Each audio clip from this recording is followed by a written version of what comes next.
ओम नमः परम गुरुभ्यो नमः श्रीमदानंद तीर्थ भगवत्पादाचार्य गुरुभ्यो नमः हरि ओम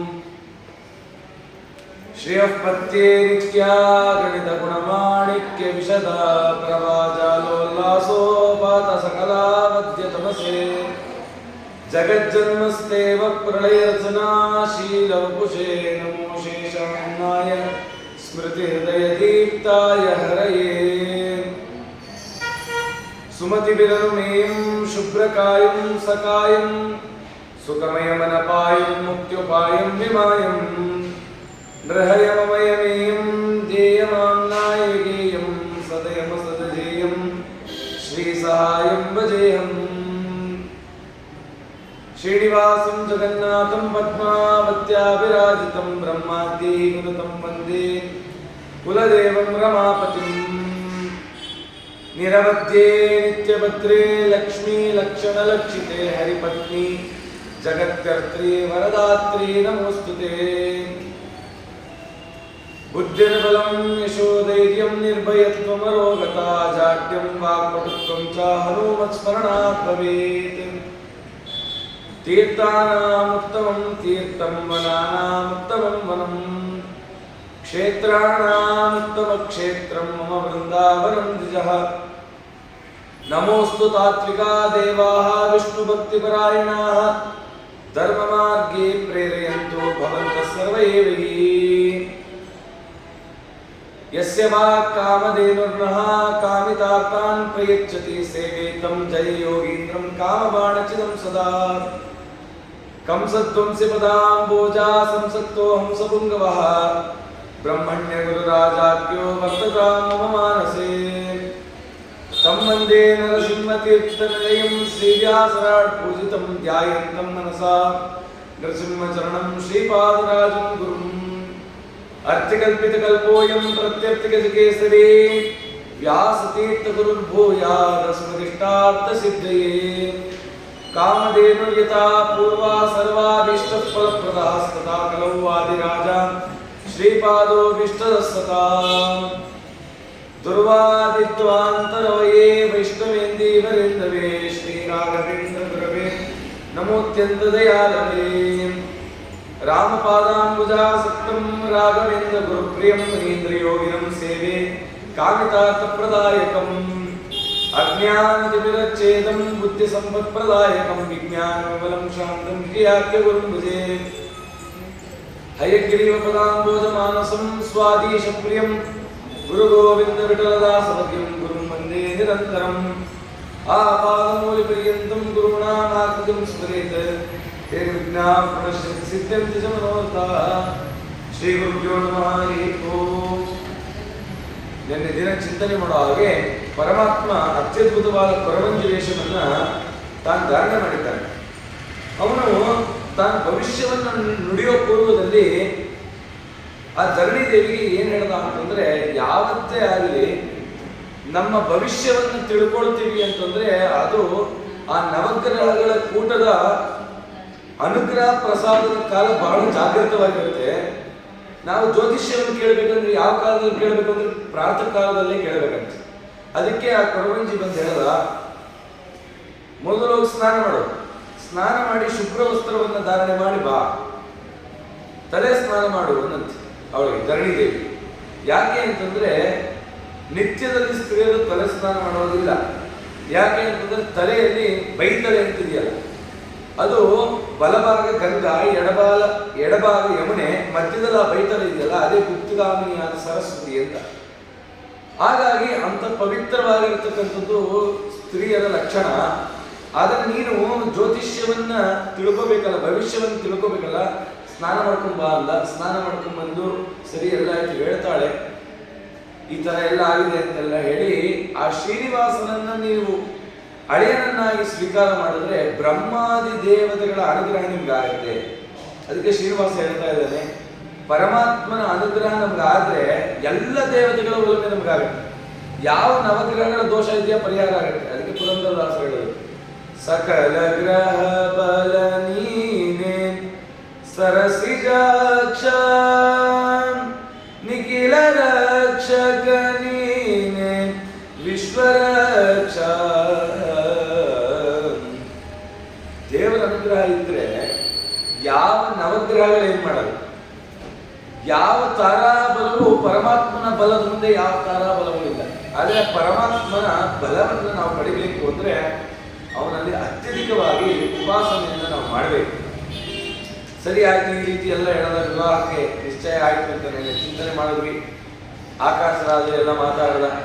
ಸರಿ, ಆ ಬಕುಲಾದೇವಿ ಬಂದು ಹೇಳಿದ್ರು, ಸ್ವಾಮಿ ಶ್ರೀನಿವಾಸ ಈಗ ಒಪ್ಕೊಂಡಿದ್ದಾರಪ್ಪ, ಸರಿ ಆಯ್ತು, ಮುಂದೆ ಏನ್ ಕತೆ ಅಂತ ಚಿಂತನೆ ಮಾಡೋದ್ರಲ್ಲಿ ಆ ಆಕಾಶರಾಜ ವಿಚಾರ ಮಾಡಿಸ್ತಾ ತೊಂಡಮಾನರಾಜನ ಕಳಿಸಿ ಬೃಹಸ್ಪತಿ ಆಚಾರ್ಯ ಕರ್ಕೊಂಬ, ಶುಕಾಚಾರ್ಯ ಕರ್ಕೊಂಬ, ಅವ್ರ ಮೂಲಕ ವಿಚಾರ ಮಾಡಿಸೋಣ. ಏನು ಶ್ರೀನಿವಾಸ ಯಾರವನು, ಏನು ಎಂತ ಅವನು ಓದಿದಾನೋ ಅಥವಾ ಯಾವ್ದಾದ್ರು ಒಳ್ಳೆ ಕೆಲಸದಲ್ಲಿದ್ದಾನೋ ಅಥವಾ ಸುಮ್ಮನೆ ಖಾಲಿ ಇದ್ದಾನೋ ವಿಚಾರ ಮಾಡ್ಬೇಕಲ್ಲ, ಏನು ಅಂತ ಚಿಂತನೆ ಮಾಡಬೇಕು. ಹೋಗಿ ಕೇಳ್ಕೊಂಡು ಅದಕ್ಕೆ ಶುಕಾಚಾರ್ಯರು ಅವನ ವಿಚಾರವನ್ನು ಹೇಳ್ತಾ ಇದ್ದಾರೆ.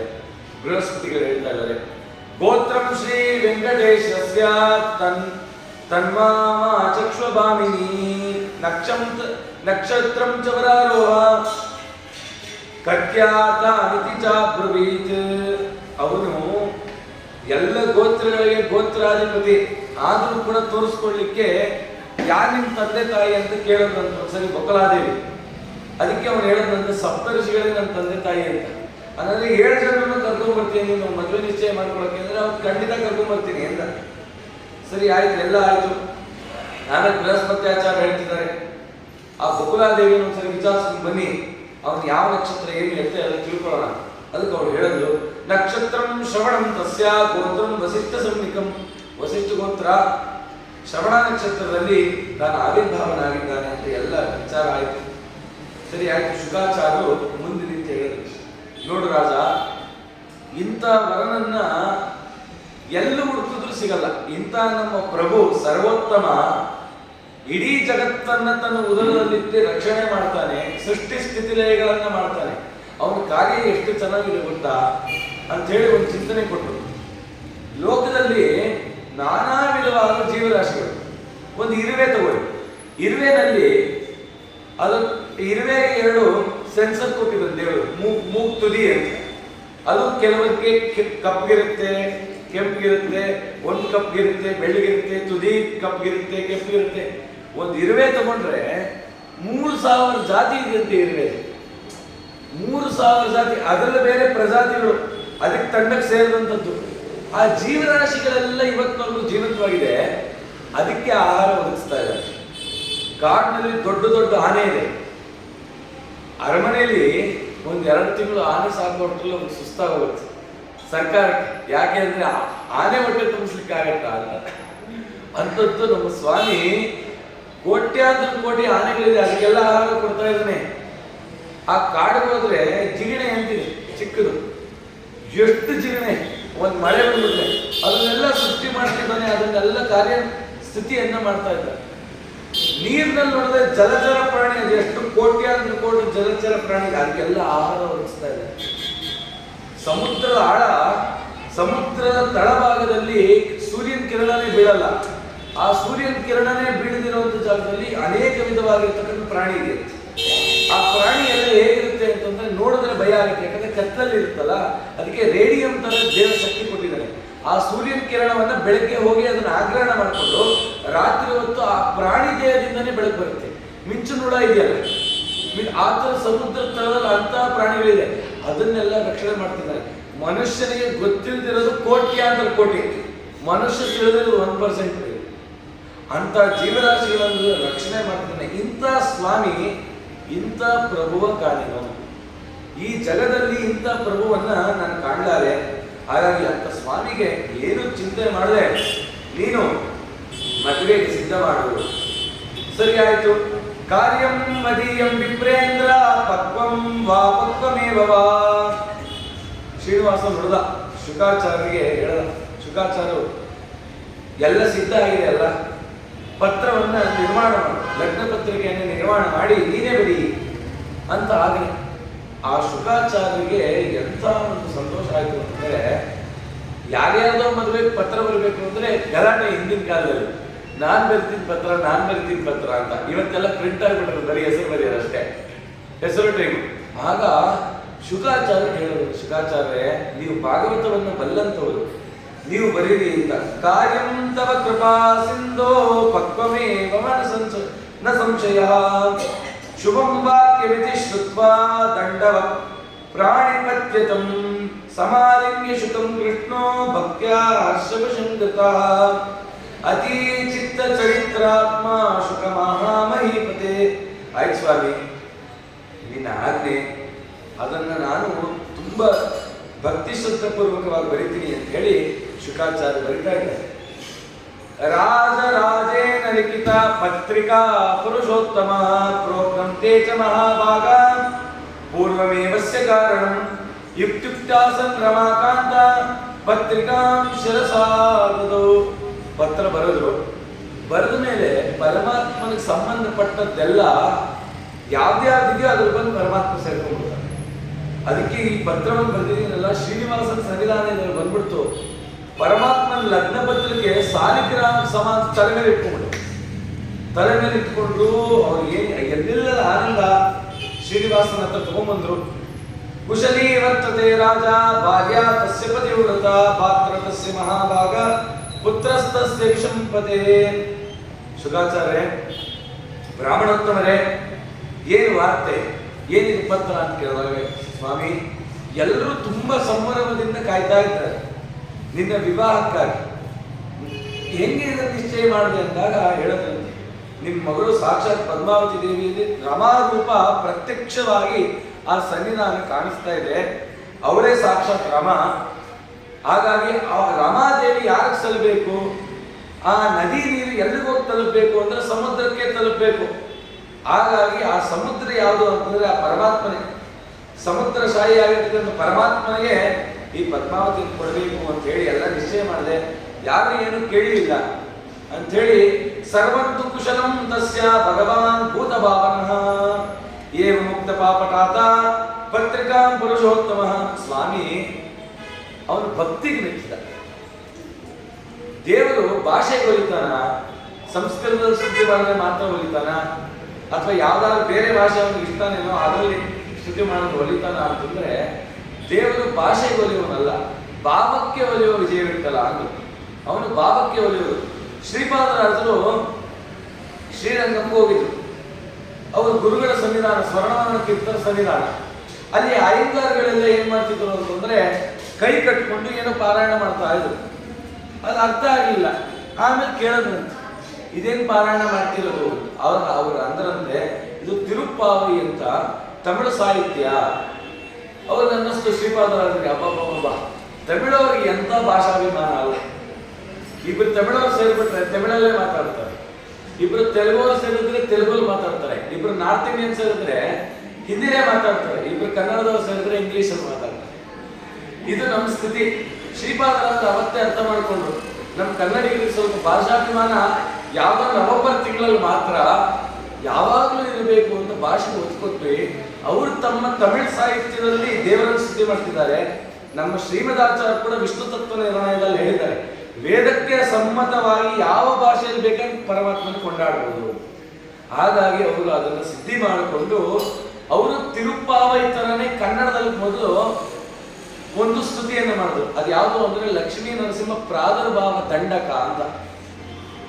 ನಾವು ಬೇಕಾದ್ರೆ ವೇದ ಮಂತ್ರ ಹೇಳ್ಬೋದು, ಆ ಪ್ರಾದುರ್ಭಾವ ದಂಡಕ ಕಲ್ತ್ಕೊಂಡು ಹೇಳೋ ಅಷ್ಟರಲ್ಲಿ ನಮ್ಮ ಎಲ್ಲ ನರನಾಡಿಗಳ ಆಕ್ಟಿವ್ ಆಗ್ಬಿಟ್ಟು ಅಷ್ಟು ಚೆನ್ನಾಗಿ ಮಾಡಿದ ಶ್ರೀಪಾದರಾಜರು. ನೋಡ್ಬೇಕು, ಅದನ್ನೆಲ್ಲ ರಚನೆ ಮಾಡಿ ಇದಕ್ಕೆ ಕನ್ನಡ. ಅವಾಗ ಅವ್ರು ಶ್ರೀಪಾದರಾಜರು ಹೇಳ್ತಾರೆ, ಪರಮಾತ್ಮ ಸ್ತುತಿ ಮಾಡಬೇಕು ಅಂದ್ರೆ ಇಂಥದ್ದೇ ನಿರ್ದಿಷ್ಟವಾದ ಭಾಷೆ ಅಲ್ಲ, ವೇದಕ್ಕೆ ಅನುಗುಣವಾಗಿ ಯಾವ ಭಾಷೆ. ಅದಕ್ಕೆ ಶ್ರೀನಿವಾಸ ಹೇಳ್ದ, ನೀವು ಭಕ್ತಿ ಭಾವದಿಂದ ಬರ್ಕೊಂಡು ತಲೆ ಮೇಲೆ ಉಟ್ಕೊಂಡ್ಬಂದಿದ್ದೀರ ಶುಕಾಚಾರ್ಯ, ನಿಮಗೆ ಅತ್ಯಂತ ಗೌರವವನ್ನು ನಾನು ಕೊಟ್ಟು ಬ್ರಾಹ್ಮಣೋತ್ತಮ ಅಂತ ನಿಮ್ಮನ್ನ ಕರೆದಿದ್ದೀನಿ ಅಂತೇಳಿ ಬಹಳ ಹರ್ಷ ಆಯಿತು. ಅವರಿಗೆ ತುಂಬ ಸಂತೋಷ ಆಯಿತು. ಆ ಶ್ರೀನಿವಾಸ ಪತ್ರಿಕೆಯನ್ನು ಓದ್ದ. ಪತ್ರಿಕಾ ಲಿಖಿತ್ಯೆ ವಿಪ್ರ ಮಾಯಾ ಕಾಂದೃಶ ನೃಪಾಯ ಚ ತದ್ವಚನ ಮನುಸಾರೈವ ರಾಜ್ಞಿ ಪ್ರೀತಿ ವಿದಾಯಕ. ನೋಡಿದ್ರು ತುಂಬಾ ಚೆನ್ನಾಗಿತ್ತು. ರಾಜಾದಿರಾಜ ಪೂಜ್ಯಾಯ ಸುಧರ್ಮ ತನಯಾಯ ಚ ನಮೋ ನಮೋತಿ ಭಕ್ತೈವ ಕೃತ್ಯೇಯಂ ಪತ್ರಿಕಾದನು ಪತ್ರಿಕಾ ಪೂಜೆ ಎಲ್ಲ ಮಾಡಿದ್ದಂತೆ. ನಮೋ ನಮಸ್ತೆ ತೇ ರಾಜನ್ ಶ್ರೀನಿವಾಸಸ್ಯ ಶಾಂಗಣಿ ಶ್ರೀನಿವಾಸೇನ ಬಾಲೇನ ವಿಜ್ಞಪ್ತ ಕ್ರಿಯತೆ ತ್ವಯಂ. ಮಹಾರಾಜ ವರ್ಧನ್ ಬರೆದಿದ್ದಾರೆ, ನಾನು ಇಡೀ ಭೂಮಂಡಲಕ್ಕೆ ಚಕ್ರವರ್ತಿ ಆಕಾಶ ರಾಜ, ನಿನಗೆ ಬಾಲನಾದ ಆ ಶ್ರೀನಿವಾಸನಿಗೆ ಭಕ್ತಿಪೂರ್ವಕವಾಗಿ ಇದನ್ನು ಬರೆಸ್ತಾ ಇದ್ದೀನಿ. ಶ್ರೀನಿವಾಸ ಕೇಳಿದ, ಯಾವ ದಿನ ನಿಶ್ಚಯ ಮಾಡಿದ್ದೀರಾ? ನೀವೇನ ಪುರೋಹಿತರು, ನೀವೇನ ಜ್ಯೋತಿಷ್ಯ ನೋಡಿ ಹೇಳಿದ್ದು? ಹೌದು ಸ್ವಾಮಿ, ನಿನ್ನ ಅನುಗ್ರಹ ಪೂರ್ವಕವಾಗಿ ನಾನೇ ನೋಡಿದ್ದೀನಿ. ಭವದ್ಭಿರ್ಲಿಖಿತಂ ದೃಷ್ಟ್ವಾ ಸಂತೋಷೋ ಹ್ಯಬ್ಬವನ್ ಮಮ ವೈಶಾಖ ಶುಕ್ಲ ದಶಮಿ ಭೃಗುವಾರೇ ಮಹೋತ್ಸವೇ ಅಂಗೀರೋಮಿ ರಾಜೇಂದ್ರ ಕನ್ಯಂ ತವ ವಿಶಾಂಪತೆ. ಚಿಂತನೆ ಮಾಡಿ ಹೇಳ್ತಾರೆ, ವೈಶಾಖ ಮಾಸದ ಶುಕ್ಲ ಪಕ್ಷದ ದಶಮಿ ದಿನ ಸಾಯಂಕಾಲ ಭೃಗುವಾಸರ ಅಂದ್ರೆ ಶುಕ್ರವಾರ ದಿನ ನಿನ್ನ ಮದುವೆಯನ್ನ ನಿಶ್ಚಯ ಮಾಡಿದ್ದೀನಿ ಅಂತ ಹೇಳಿ ಎಲ್ಲ ಪತ್ರ ಕೊಟ್ಟು, ಸ್ವಾಮಿ ನೀನು ಬರಬೇಕು, ನೀನೇ ಪ್ರಧಾನ, ನೀನೇ ವರ, ಬಂದು ಮದುವೆ ಕಾರ್ಯವನ್ನ ಆ ಕನ್ಯಾದಾನವನ್ನ ಆ ಸ್ವೀಕಾರ ಮಾಡಬೇಕು. ಆ ಕನ್ಯಾಸೆರೆಯನ್ನು ಬಿಡಿಸಿ ಅವರ ಕುಲವನ್ನ ಅಭಿವೃದ್ಧಿಯಾಗಲಿ ಅಂತ ಹರಿಸಿ ಎಲ್ಲರಿಗೂ ಸನ್ಮಂಗಳವಾಗಲಿ ಅಂತ ಹೇಳಿ ಹರಿಸಬೇಕು ಅಂತ ಪ್ರಾರ್ಥನೆ ಮಾಡಿದ್ರು ವಿನಯಪೂರ್ವಕವಾಗಿ. ಶ್ರೀನಿವಾಸ ಹೇಳ್ದ, ಅವಿರತ್ವ ಕುಲಂ ಗೋತ್ರಂ ನಾಮ ಸಂಸ್ಥಾನ ಮಂದಿರಂ ಕಥಂ ದಾಸ್ಯಾಮಿ ರಾಜೇಂದ್ರ ಕನ್ಯಾ ಮಮ ಮಹೀಸುರ. ಆಯ್ತಪ್ಪ, ಒಳ್ಳೆ ಕುಲದಲ್ಲಿ ಬಂದಂತ ಆ ಪದ್ಮಾವತಿಯನ್ನ ಮದುವೆ ಆಗ್ತೀನಿ, ಆದ್ರೆ ನಂದು ಅವಿದ್ವತ್ವ ಕುಲಂ, ನನಗೆ ಕುಲವೇ ಇಲ್ಲ, ಏನು ವಿವಾಹ ಮಾಡ್ಕೊತೀರಾ? ಯಾಕೆಂದ್ರೆ ನೀವು ಯಾವ ಕುಲದವರು ಅಂತ ಕೇಳಿದ್ರೆ ಕುಲನೇ ಇಲ್ಲ. ಶುಕಾಚಾರ್ಯ ಬಂದ್ರು, ನ ಕುಲಂ ನ ಚ ಗೋತ್ರಂತೆ ನ ಜನ್ಮ ಮರಣೆ ಹರೆ. ಜನನ ಮರಣ ಇಲ್ಲದವ್ರು ಯಾವ ಕುಲ ಸ್ವಾಮಿ? ನೀನು ಆದಿ ಮಧ್ಯಾಂತರ ರಹಿತನಾಗಿರ್ತಕ್ಕಂಥವನು. ಬಾಪ, ದಯವಿಟ್ಟು ಈ ಮದುವೆ ಕಾರ್ಯವನ್ನ ನೀನೇ ನಡೆಸಬೇಕು. ವಿಡಂಬ ಮಾತ್ರ ಗೋವಿಂದಂ ಪುರುಷೇ ಪುರುಷೋತ್ತಮ. ಯಾವುದೇ ಚಿಂತನೆಗಳ ಮಾಡಬೇಡ, ಆ ಮಾತು ಈ ಮಾತು ಆಡಲೇಬೇಡ. ಸುಮ್ಮನೆ ಬಂದು ಈ ಮದುವೆ ಸ್ವಾಮಿ ಎಲ್ಲ ನಿಶ್ಚಯ ಮಾಡ್ಕೊಂಡಿದ್ದ, ಆದ್ರೂ ಕೂಡ ಪ್ರಾರ್ಥನೆ ಮಾಡುದು. ಅದಕ್ಕೆ ಭವಿಷ್ಯದಲ್ಲಿ ತೋರಿಸ್ತಾ ಇದ್ದಾನೆ, ವರನಿಗೆ ಆ ಕನ್ಯಾ ಪಿತೃಗಳು ಬಂದು ಪ್ರಾರ್ಥನೆ ಮಾಡಬೇಕಂತ. ಮದುವೆ ನಿಶ್ಚಯ ಆಗಬೇಕು, ಒಪ್ಕೊಂಡ್ಬಿಟ್ಟಿದ್ದಾನೆ ಅಂತ ಹೇಳಿ ದುರಾಂಕಾರ ಮಾಡಬಾರದು. ಆಗೇನಾಗುತ್ತೆ ಅಂದ್ರೆ ಅವನಿಗೆ ಅಗೌರವ ಸಲ್ಲಿಸಿದಾಗುತ್ತೆ, ಮುಂದೆ ಅದು ತುಂಬಾ ಅನರ್ಥಕ್ಕೆ ಕಾರಣ ಆಗುತ್ತೆ. ಹಾಗಾಗಿ ಬಂದು ಪ್ರಾರ್ಥನೆ ಮಾಡಬೇಕು ಅಂತ ಹೇಳಿ ಈ ರೀತಿ ಮಾಡ್ತಾ ಇದ್ದಾರೆ. ಇಯಂ ಚ ಕನ್ಯೆ ಗೋವಿಂದ ಸ್ವೀಕಾರ್ಯ ಕೃಪಯ ತ್ವಯ. ಸ್ವೀಕಾರ ಮಾಡಪ್ಪ. ಸರಿ ಆಯ್ತು ಅಂತ ಶ್ರೀನಿವಾಸ ಒಪ್ಕೊಂಡ. ಅಂಬಾಕಾರ ವಿಲಂಬಸ್ತೆ ಕಿಮರ್ಥಂ ಕಮಲಾನನೆ ಕಾತತ್ರವಾರ್ತನಗರೇ ತನ್ಮಾಮ ಚಕ್ಷಭಾಮಿನಿ. ಆಯ್ತು, ವಿವಾಹ ಆಗ್ತೀನಿ ಅಂತ ಹೇಳಿ ನೀವು ಹೊರಡಿ ಶುಕಾಚಾರ್ಯ, ನಿಮ್ಗೆ ಮದುವೆಗೆ ಏನೇನು ಬೇಕೋ ಅದೆಲ್ಲ ಸಿದ್ಧ ಮಾಡ್ಕೊಳ್ಳಿ ಅಂತ. ಅಷ್ಟೊಂದು ಬಕುಲಾದೇವಿ ಎಂದು, ನಾರಾಯಣ ಅಂತೂ ನೀನು ಅನ್ಕೊಂಡಂಗೆ ಆಯ್ತಲ್ಲಪ್ಪ, ಸಂತೋಷನ ಅಂತೆಲ್ಲ ಕೇಳಿ ವಿಚಾರ ಮಾಡಲು. ನೋಡ್ದ, ನಾನು ಅರಮನೆಗೆ ಹೋಗಿದ್ದೆ, ಆ ಅರಮನೆಯಲ್ಲಿ ನೋಡ್ಬೇಕಪ್ಪ ಆನಂದ. ನಾವು ನೋಡಿದ್ರೆ ತುಳಸಿ ಮಣಿ ಸರ ಹಾಕೊಂಡಿದ್ದೀನಿ, ಅವ್ರು ನೋಡಿದ್ರೆ ಒಳ್ಳೆ ನವರತ್ನಗಳ ಸರ ಹಾಕೊಂಡಿದ್ದಾರೆ. ಇಬ್ರು ಕಂಪೇರ್ ಮಾಡ್ಕೊಂಡು ಮಾತಾಡ್ಲಿಕ್ಕೆ ಶುರು ಮಾಡೋದು. ಆಕಾಶ ರಾಜ ಬಂಗಾರದ ನವರತ್ನ ಖಚಿತವಾಗಿರ್ತಕ್ಕಂಥ ರಥದಲ್ಲಿ ಕೂತ್ಕೊಂಡು ಓಡಾಡ್ತಾನೆ. ಅವನಿಗೆ ಇದೆಯಲ್ಲ, ಆ ರಥದ ವಾಹನ ಆನೆ. ಆನೆ ಕುದುರೆಗಳಿಂದ ಶೋಭಾಯಮಾನವಾಗಿ ಹೋಗ್ತಾನೆ. ಅವನಿಗೇನು ಧ್ವಜ ಪತಾಕಗಳಿಂದ ಶೋಭಾಯಮಾನವಾಗಿ ಅವನು ಹೋಗ್ತಾನೆ. ಎರಡು ಕಣಸಾಲು.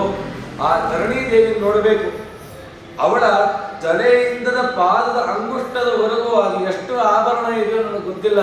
ಅಷ್ಟು ಆಭರಣಗಳೆಲ್ಲ ಧಾರಣೆ ಮಾಡಿಕೊಂಡು ಆ ಪದ್ಮಾವತಿನೇ ಲಕ್ಷ್ಮಿ ಅಂದ್ರೆ, ಆ ಪದ್ಮಾವತಿ ತಾಯಿ ರೂಪದಲ್ಲಿ ಇವಳೇ ಲಕ್ಷ್ಮಿ ಅನ್ಕೊಂಡ್ಬಿಟ್ಟೆ. ಆಮೇಲೆ ಆ ಪದ್ಮಾವತಿ ನೋಡಿದ್ಮೇಲೆ ಗೊತ್ತಾಯ್ತಪ್ಪ, ಎಂಥ ಸೌಂದರ್ಯ ಇದೆ ಇವರಲ್ಲಿ.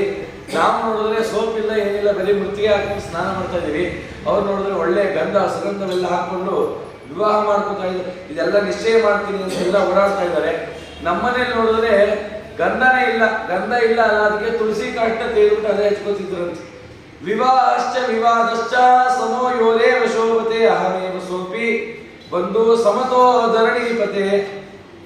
ಅವನು ಸಿಟ್ಟು ಬಂತು, ನಮಗೇನು ಕಮ್ಮಿ ಆಗಿದೆ? ನಾನು ಇಡೀ ಬ್ರಹ್ಮಾಂಡಕ್ಕೆ ನಾಯಕ. ಸರಿ, ನಮ್ಮ ಹತ್ರ ಅದಿಲ್ಲ ಇದಿಲ್ಲ ಅಂತ ಹೇಳ್ತಿದ್ಯ ತಾನೆ ಅಂತ ಹೇಳಿ ಅವನು ಮಾತಾಡ್ಲಿಕ್ಕೆ ಶುರು ಮಾಡುತ್ತೆ. ನಮ್ಮ ಹತ್ರ ಇದ್ದಿದ್ದು ಒಂದೇ ಒಂದು ಕುದುರೆ. ಏನ್ ಮಾಡ್ಲಿ? ಆ ಪದ್ಮಾವತಿ ಕಲ್ಲೆಸ್ಬಿಟ್ಲು, ಕುದುರೆ ಸತ್ತೋಯ್ತು, ಕುದುರೆ ಏನೂ ಇಲ್ಲ.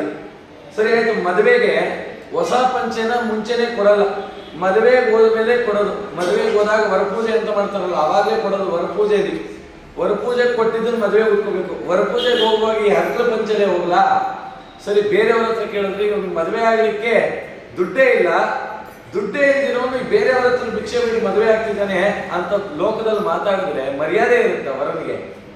ಅಮ್ಮ ಒಂದು ಕೆಲಸ ಮಾಡೋಣ, ಆಗಿದ್ದಾಗೋಯ್ತು, ಈ ಮದುವೆ ಬೇಡ, ಬಿಟ್ಟುಬಿಡು. ಅವಳಿಗೆ ಪಟ್ಟಂದ ಕಣ್ಣಲ್ಲಿ ಇರುವಂತ, ಅಲ್ಲ ಶ್ರೀನಿವಾಸ ಮಾತು ಮುಂಚೆ ಮದುವೆ ಬೇಡ ಅಂತ ಹೇಳ್ಬಿಡ್ತಿಲ್ಲ, ಯಾಕೆ?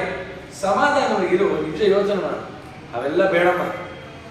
ನಾವು ಆ ಮದುವೆಗೆ ಹೋಗುವಾಗ ಒಂದು ಬೆಳ್ಳಿ ಪಂಚತ್ರ ಇಟ್ಕೊಂಡು ಹೋಗುವಾಗ ನಮ್ಮ ಕಡೆ ಪುರೋಹಿತರು ಬಂದು ಸಂಕಲ್ಪ ಮಾಡಿಸ್ತೀನಿ, ತಗೊಳ್ಳಿ ಅಡುಗೆ ಪಾತ್ರೆ ಆಚರಣೆ ಮಾಡಿ ಅಂತಂದ್ರೆ ಆಚರಣೆಗೆ ಒಂದು ಗಿಂಡಿನೂ ಇಲ್ಲ, ಒಂದು ತಾಮ್ರದ ಪಾತ್ರನೂ ಇಲ್ಲ, ಒಡಕಲು ಮಡಕೆ ಇದೆ. ಇದನ್ನ ತಗೊಂಡೋದ್ರೆ ಚೆನ್ನಾಗಿರುತ್ತೆ. ನೀನ್ ಹೇಳ್ತಾ ಇದೀಯ ಬಂಗಾರದ್ದು ರಥ, ಆ ಬಂಗಾರದ ರಥದ ಮುಂದೆ ನಮ್ಮ ಹತ್ರ ಒಂದು ಆಕಳು ಇಲ್ಲ, ಇಂಥ ಪರಿಸ್ಥಿತಿ. ಬೇಡ ಬಿಡಿ ಮದುವೆ, ಸಮಾಧಾನ ಮಾಡೋದು, ಚಿಂತೆ ಮಾಡಬೇಡ. ನೀನು ಇಡೀ ಜಗತ್ತಿಗೆ ಬ್ರಹ್ಮಾಂಡ ಅಲಿಕ್ತಿ, ಆ ಬಂಗಾರಕ್ಕೆ ಒಡೆಯನೇ ನೀನು, ನೀನೇ ಬಂಗಾರ ವರ್ಣ ಅಂತೇಳಿ ಎಲ್ಲ ಸಮಾಧಾನ ಮಾಡಲು ಆಯ್ತು, ನೋಡೋಣ ಸಾಧ್ಯ ಆದರೆ ಮದುವೆ ಆಗೋಣ ಅಂತೇಳಿ ಮತ್ತೆ ಕೊಂಗಿ ತೆಗಿಲ್ಲ. ಅಲ್ಲ ನೀನು ಹೋಗಿದ್ದಲ್ಲ, ಯಾರ್ಯಾರಿದ್ರು ಮನೆಯಲ್ಲಿ? ಆ ರಾಜನ ಜೊತೆ ಅವನ ಹಿಂದೆ ಸಾವಿರಾರು ಜನ ನಿಂತಿದ್ರು ಪ್ರಜೆಗಳು, ಅವನನ್ನ ಹಿಂಬಾಲಿಸ್ಕೊಂಡು. ಅವ್ರ ತಮ್ಮ ಇದ್ದ ತೋಂಡಮಾನ ರಾಜು, ಎಂಥ ಭಕ್ತಿ! ಆ ತೋಂಡಮಾನ ರಾಜನ್ ನೋಡ್ತಿದ್ದಂಗೆ ನನ್ನಲ್ಲಿ ಭಕ್ತಿ ಹುಟ್ಟಿತು. ತೋಂಡ ಅಂತಂದ್ರೆ ಭಕ್ತ ಅಂತ, ತೋಂಡ ಅಂದ್ರೆ ಭಕ್ತ. ಆ ಭಕ್ತರಿಗೆಲ್ಲ ರಾಜ ತೋಂಡಮಾನ ಅಂತ ಅವನು ನೋಡೇನೆ ನನಗೆ ಪೂರ್ತಿ ತಲ್ಲೀನತೆ ಭಕ್ತಿ ನಿನ್ನಲ್ಲಿ ಹುಟ್ಟಿತು. ಹೀಗಿರೋ ಕಾಲಕ್ಕೆ ಎಂಥ ವೈಭವ! ಮದುವೆ ಆಗ್ಬಿಟ್ಟು ಸುಮ್ಮನೆ ಒಪ್ಕೊಂಡ್ಬಿಟ್ಟಿದ್ದಾರೆ. ಶ್ರೀನಿವಾಸ 2 ನಿಮಿಷ ಮಾತಾಡಲಿಲ್ಲ, ಸುಮ್ಮನೆ ಅದ. ಅಮ್ಮ ನೋಡು, ನಾವು ಮದುವೆಗೆ ಹೋಗ್ಬೇಕು. ಯಾರ್ಯಾರು ಹೋಗ್ಬೇಕು ಮದುವೆಗೆ? ನಾನು ನೀನಿಬ್ಬರೇ ಆರಾಮಾಗಿ ಯಾವುದೋ ಒಂದು ಆಟೋಲ್ಲಿ ಇಳ್ಕೊಂಡು ಹೋಗೋಣವಾ? ಅಲ್ಲಿ ನೋಡಿದ್ರೆ ಲಕ್ಷಾಂತರ ಜನ ಅವ್ರ ಮನೇಲಿ ಸೇರಿದ್ದಾರೆ. ಏನಪ್ಪ ಗಂಡು ಕಡೆ ಒಬ್ಬರು ದಿಕ್ಕಿಲ್ವಾ? ತಂದೆ ಮಗ ಇಬ್ಬರೇ ಬಂದಿದ್ದಾರೆ, ಇವ್ರು ಯಾರು ಜನರು ನಿಂತ್ಕೊಂಡಿಲ್ವಾ ಅಂತೇಳಿ ಆಡ್ಕೋತಾರೆ. ದರಿದ್ರದವ್ರು ಇವ್ರು ಇರ್ಬೇಕು ಅಂತ. ಯಾಕೆ ಸುಮ್ಮನೆ ನಮ್ಗೆ ಮದುವೆ, ನಮಗೆ ಯಾರೂ ದಿಕ್ಕಿಲ್ಲ, ಬೇಡ ಮದುವೆ, ನಾನು ಹೀಗೆ ಸನ್ಯಾಸಿ ಇರ್ತಿರ್ತೀನಿ. ಅಯ್ಯೋ ಶ್ರೀನಿವಾಸ, ಇಷ್ಟೆಲ್ಲ ಕಷ್ಟಪಟ್ಟನಲ್ಲೋ, ಅಲ್ಲಿವರೆಗೂ ಹೋದ್ನಲ್ಲೋ ಅರಮನೆಗೆ. ನೋಡಮ್ಮ ಸರಿ ಆಯ್ತು, ಏನ್ ಮಾಡ್ಲಿಲ್ಲ, ಮದುವೆ ಆಗ್ಬೇಕಲ್ಲ, ಜನರು ಬೇಕಲ್ಲ, ಹೇಳಿದ್ದಾರೆ ಸರ್ ಬಕುಲಾದೇವಿ ಎಲ್ಲ. ನನ್ನಿಂದ ಮೊದಲುಗೊಂಡು ಯಾರು ನಿನ್ನ ಮದುವೆ ನೋಡೇ ಇಲ್ಲ ದೇವತೆಗಳು. ಆ ಬ್ರಹ್ಮದೇವರು ಎಷ್ಟು ಜನ ಮುಕ್ತರಾಗಿದ್ದಾರಲ್ಲ, ಬ್ರಹ್ಮ ಮೋಕ್ಷವನ್ನು ಹೊಂದದಂತ ಬ್ರಹ್ಮದೇವರುಗಳು ಕರಿ ಮುಕ್ತ ಬ್ರಹ್ಮನನ್ನ ಅವರೆಲ್ಲರನ್ನು ಕರೆದು ಬ್ರಹ್ಮಾದಿ ದೇವತೆಗಳಿಂದ ಹಿಡಿದು ಎಲ್ಲ ಜೀವರಾಶಿಗಳನ್ನು ಕರೆದು, ಉತ್ತಮ ಜೀವರಾಶಿಗಳನ್ನು ಕರೆದು ನೀನು ಮದುವೆಗೆ ಆಹ್ವಾನ ಮಾಡಿ ಅವರಿಗೆಲ್ಲ ದರ್ಶನ ಕೊಡು. ಸರಿ ಶ್ರೀನಿವಾಸ ಅಂತ ಆಯ್ತಮ್ಮ. ಈ ಕಲಿಯುಗದಲ್ಲಿ ಜನ ಏನ್ ಮಾಡ್ತಾರೆ, ಈ ಗಂಡಿನ ಕಡೆಯವರು ತುಂಬಾ ಬಲವಂತ ಮಾಡಿ ನಾವು ಊರಿಂದ ಬರಬೇಕು, ಒಂದು ಬಸ್ ಮಾಡಿ ಅಂತ ಹೆಣ್ಣಿನ ಕಡೆಯವರು ಹೇಳಿರ್ತಾರೆ. ಪಾಪ ಕಷ್ಟಪಟ್ಟು ದುಡ್ಡಿದೆಯೋ ಇಲ್ಲೋ ಒಂದು ಬಸ್ ಮಾಡಿರ್ತಾರೆ. ಅವ್ರು ಅನ್ಕೊಂಡಿರ್ತಾರೆ ಬರೋ ಜನರಿಗೆ ಒಂದು ಸ್ವಲ್ಪ ಹುಷಾರ್ ತಪ್ಪಲಿ, ಯಾಕಂದ್ರೆ ನಮ್ಗೆ ಹೆಚ್ಚು ದುಡ್ಡಿಲ್ಲ, ಇಲ್ಲಿ ಬಂದ್ಬಿಟ್ಟು ಅವರೇ ತಿಂಡಿ ಎಲ್ಲ ತಿಂದುಬಿಟ್ರೆ ನಮ್ಮ ಕಡೆಯವ್ರು ಏನ್ ತಿನ್ನಬೇಕು? ನಾವು ಬಸ್ ಮೇಲೆಲ್ಲ ಜನ ಕೂಡಿಸ್ಬೇಕು ಕರ್ಕೊಂಡ್ಬಿಟ್ರೆ ಇವ್ರೇನ್ ಮದುವೆ ಊಟನೇ ಮಾಡಿಲ್ವ, ಇಂಥ ಕಂಗಾಲಿಗಳ ಅಂತ ಬೈತಾರೆ. ನಾ ಅಷ್ಟು ಜನರು ಕರ್ಕೊಂಡ್ಬಿಟ್ರೆ ಊಟಕ್ಕೆಲ್ಲ ಆಗ್ತಾನೆ ಆಕಾಶರಾಜ, ಆಗಲ್ಲ, ಬೇಡ.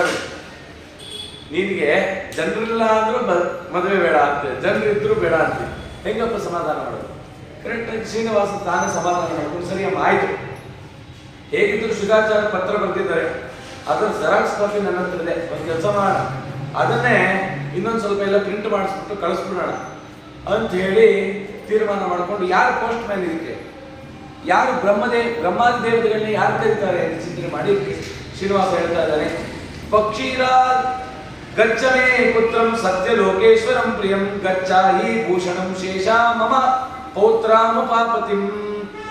ಗರುಡದೇವರೇ ಶೇಷದೇವರನ್ನ ಕರೆದಿರ್ತೀವಿ. ಗರುಡದೇವರೇ, ದೇವಲೋಕದಲ್ಲಿ ಬ್ರಹ್ಮಾದಿ ದೇವತೆಗಳಿಗೆಲ್ಲ ನೀವು ಕರೆದು ಬನ್ನಿ. ಶೇಷ ದೇವರೇ, ಎಲ್ಲ ಋಷಿಮುನಿಗಳನ್ನ ನೀವು ಕರೆದು ಬನ್ನಿ ಎಂದು ಕಳಿಸೋದು ನಾನು. ಸತ್ಯಲೋಕಂ ತಥಾಗತ್ವ ಬ್ರಾಹ್ಮಣಂ ಭಾಸ್ಕರೋಪಮಂ ದೃಷ್ಟ್ವಾ ನಕ್ವಾ ತಭಕ್ತೈವ ಪಕ್ಷಿರಾಟ್ ಪತ್ರಿಕಾ ಮದಾತ್. ಸರಿ ಆಯ್ತು. ಆ ಗರುಡದೇವರಿಗೆ ಎಲ್ಲಿಲ್ಲ ಸಂತೋಷ. ಯಾಕೆ ಅಂತಂದ್ರೆ ನಮ್ಮಪ್ಪ ಮತ್ತೆ ಮದುವೆ ಆಗ್ತಾ ಇದ್ದಾನೆ. ಎಷ್ಟು ಮದುವೆಗಳು ತಾನು ಮಾಡ್ಕೊಂಡಿದ್ದಾನೆ, ಒಂದು ಮದುವೆಗೆ ನಾನು ಕರ್ಕೊಂಡ್ ಬಂದಿಲ್ಲ.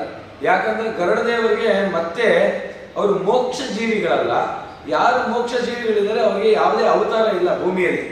ಹಾಗಾಗಿ ಆ ಮೋಕ್ಷಕ್ಕೆ ಹೋಗ್ತಕ್ಕಂಥ ನನ್ನನ್ನು ಈ ಮದುವೆ ಕರೆದಿದ್ದಾನಲ್ಲ ಸ್ವಾಮಿ ಅಂತೇಳಿ ಸಂತೋಷಪಟ್ಟು ತನ್ನ ಕಾರ್ಯದಲ್ಲಿ ನನಗೂ ಒಂದು ಪಾಲು ಕೊಟ್ಟಿದ್ದಾನಲ್ಲ ಅಂತೇಳಿ ತುಂಬ ಸಂತೋಷ ಮಾಡಿಕೊಂಡು ಗರುಡದೇವರು ಆ ಬ್ರಹ್ಮಲೋಕಕ್ಕೆ ಹೋಗ್ತಿರುತ್ತೆ. ಪಿತಾಮಹಸ್ತು ತಂ ದೃಷ್ಟ ಗರುಡಂ ಪ್ರತ್ಯಭಾಷತ. ಬ್ರಹ್ಮದೇವರು ಲೋಕಕ್ಕೆ ಹೋದ್ರು. ಗರುಡದೇವರು ರೆಕ್ಕೆ ಬೀಸ್ತಾ ಇದ್ರು. ಆ ಬ್ರಹ್ಮದೇವರ ಕಂಠದಲ್ಲಿ ಬರ್ತಿದ್ದಂಥ ವೇದ, ಆ ಗರುಡದೇವರ ಕಂಠದಲ್ಲಿ ಬಂದಿದ್ದಂಥ ಆ ವೇದ ಎರಡೂ ಕೇಳಿ ಸರಸ್ವತಿ ದೇವಿಗೆ ಆನಂದ ಆಯ್ತಂತೆ. ಓಹೋ, ಗರುಡದೇವರನ್ನೇ ಎಷ್ಟು ಬಾರಿ ಆಹ್ವಾನ ಮಾಡಿದೀನಿ, ಬಾ ನಮ್ಮ ಲೋಕಕ್ಕೆ ಮಾತಾಡಿಸ್ಕೊಂಡು ಹೋಗು, ಒಮ್ಮೆನೂ ಬಂದಿರಲಿಲ್ಲ, ಇವತ್ತು ಗರುಡದೇವರು ಬಂದಂಗೆ ಆಗಿದೆಯಲ್ಲ, ಅಷ್ಟಲ್ಲಿ ಬೆಲ್ ಮಾಡಿದ್ರಂತೆ ಗರುಡದೇವರು. ಸಂತೋಷ ಆಗೋಯ್ತು. ಸರಸ್ವತಿ ದೇವಿ ಹೋದ್ರು, ಯಾರು ಬಂದಿದ್ದಾರೆ. ಚಿರಕಾಲೇನ ಸಂಪ್ರಾಪ್ತ ಪಕ್ಷಿರಾಟ್ ಕಶ್ಯಪಾತ್ಮಜ. ಕಶ್ಯಪರ ವಂಶದಲ್ಲಿ ಬಂದ ಗರುಡದೇವರೇ ನಿನಗೆ ಮಂಗಳವಾಗಲಿ ಅಂತ ಆಶೀರ್ವಾದ ಮಾಡೋದಂತೆ ಸರಸ್ವತಿ ದೇವಿ, ಭಾರತೀ ದೇವಿ. ಕುತ್ರಾಸ್ತಿ, ಏನು ವಿಚಾರ, ಏನಕ್ಕೆ ಇಲ್ಲಿ ಬಂದಿದ್ದೀರಾ? ಗರುಡದೇವರು ಹೇಳ್ತಾ ಇದ್ದಾರೆ, ವಾಸುದೇವೋ ವಸತ್ಯಂಗ ವೈಕುಂಠಗಿರಿ ಮೂರ್ತನಿ ತದ್ವಿವಾಹಾರ್ಥ ಮಾಯಾಂತಂ ಮಾಂ ವಿದ್ದ ಚತುರಾನನ. ಚತುರಾಸ್ಯನಾಗಿರ್ತಕ್ಕಂಥ ಆ ಬ್ರಹ್ಮದೇವರನ್ನ ಆಹ್ವಾನ ಮಾಡು ಅಂತ ಹೇಳಿ ಪರಮಾತ್ಮ ವೆಂಕಟಗಿರಿಯಲ್ಲಿ ನಿಂತು ಆಜ್ಞೆ ಮಾಡಿದ್ದಾನೆ. ಹಾಗಾಗಿ ಬಂದಿದ್ದೀನಿ, ಈ ಪತ್ರ ತಗೋ. ಸರಸ್ವತಿ ದೇವಿಗೆ ಎಲ್ಲಿಲ್ಲದ ಹಬ್ಬ.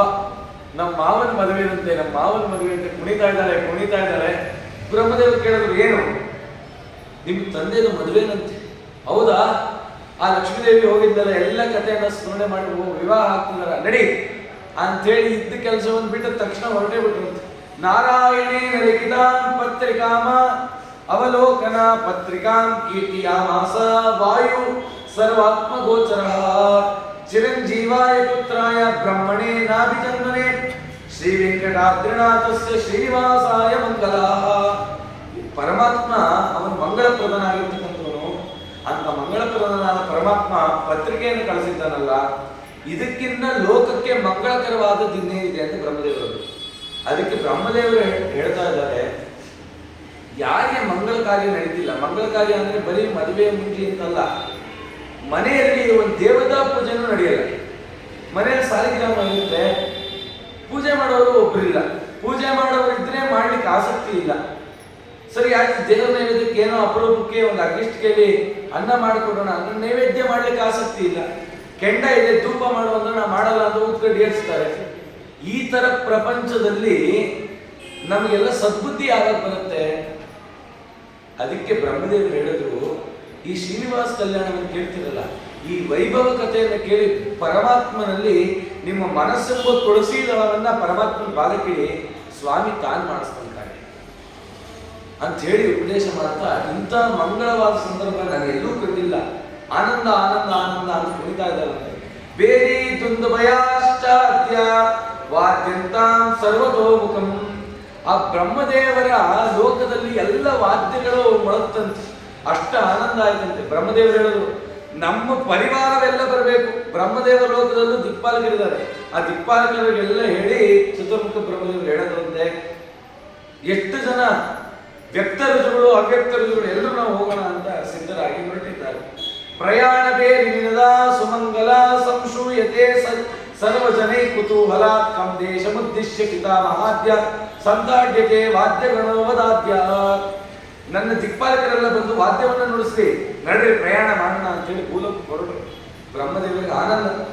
ಭಾರತೇಸ್ಮಿನ್ ಹವರ್ಷೆ ಜಂಬುದ್ವೀಪಸ್ಯ ದಕ್ಷಿಣೆ ಶೇಷಾಚಲಂ ಸಮುದ್ದೇಶ್ಯ ನೀಂಶ ಚತುರಂಗಿಣಂ.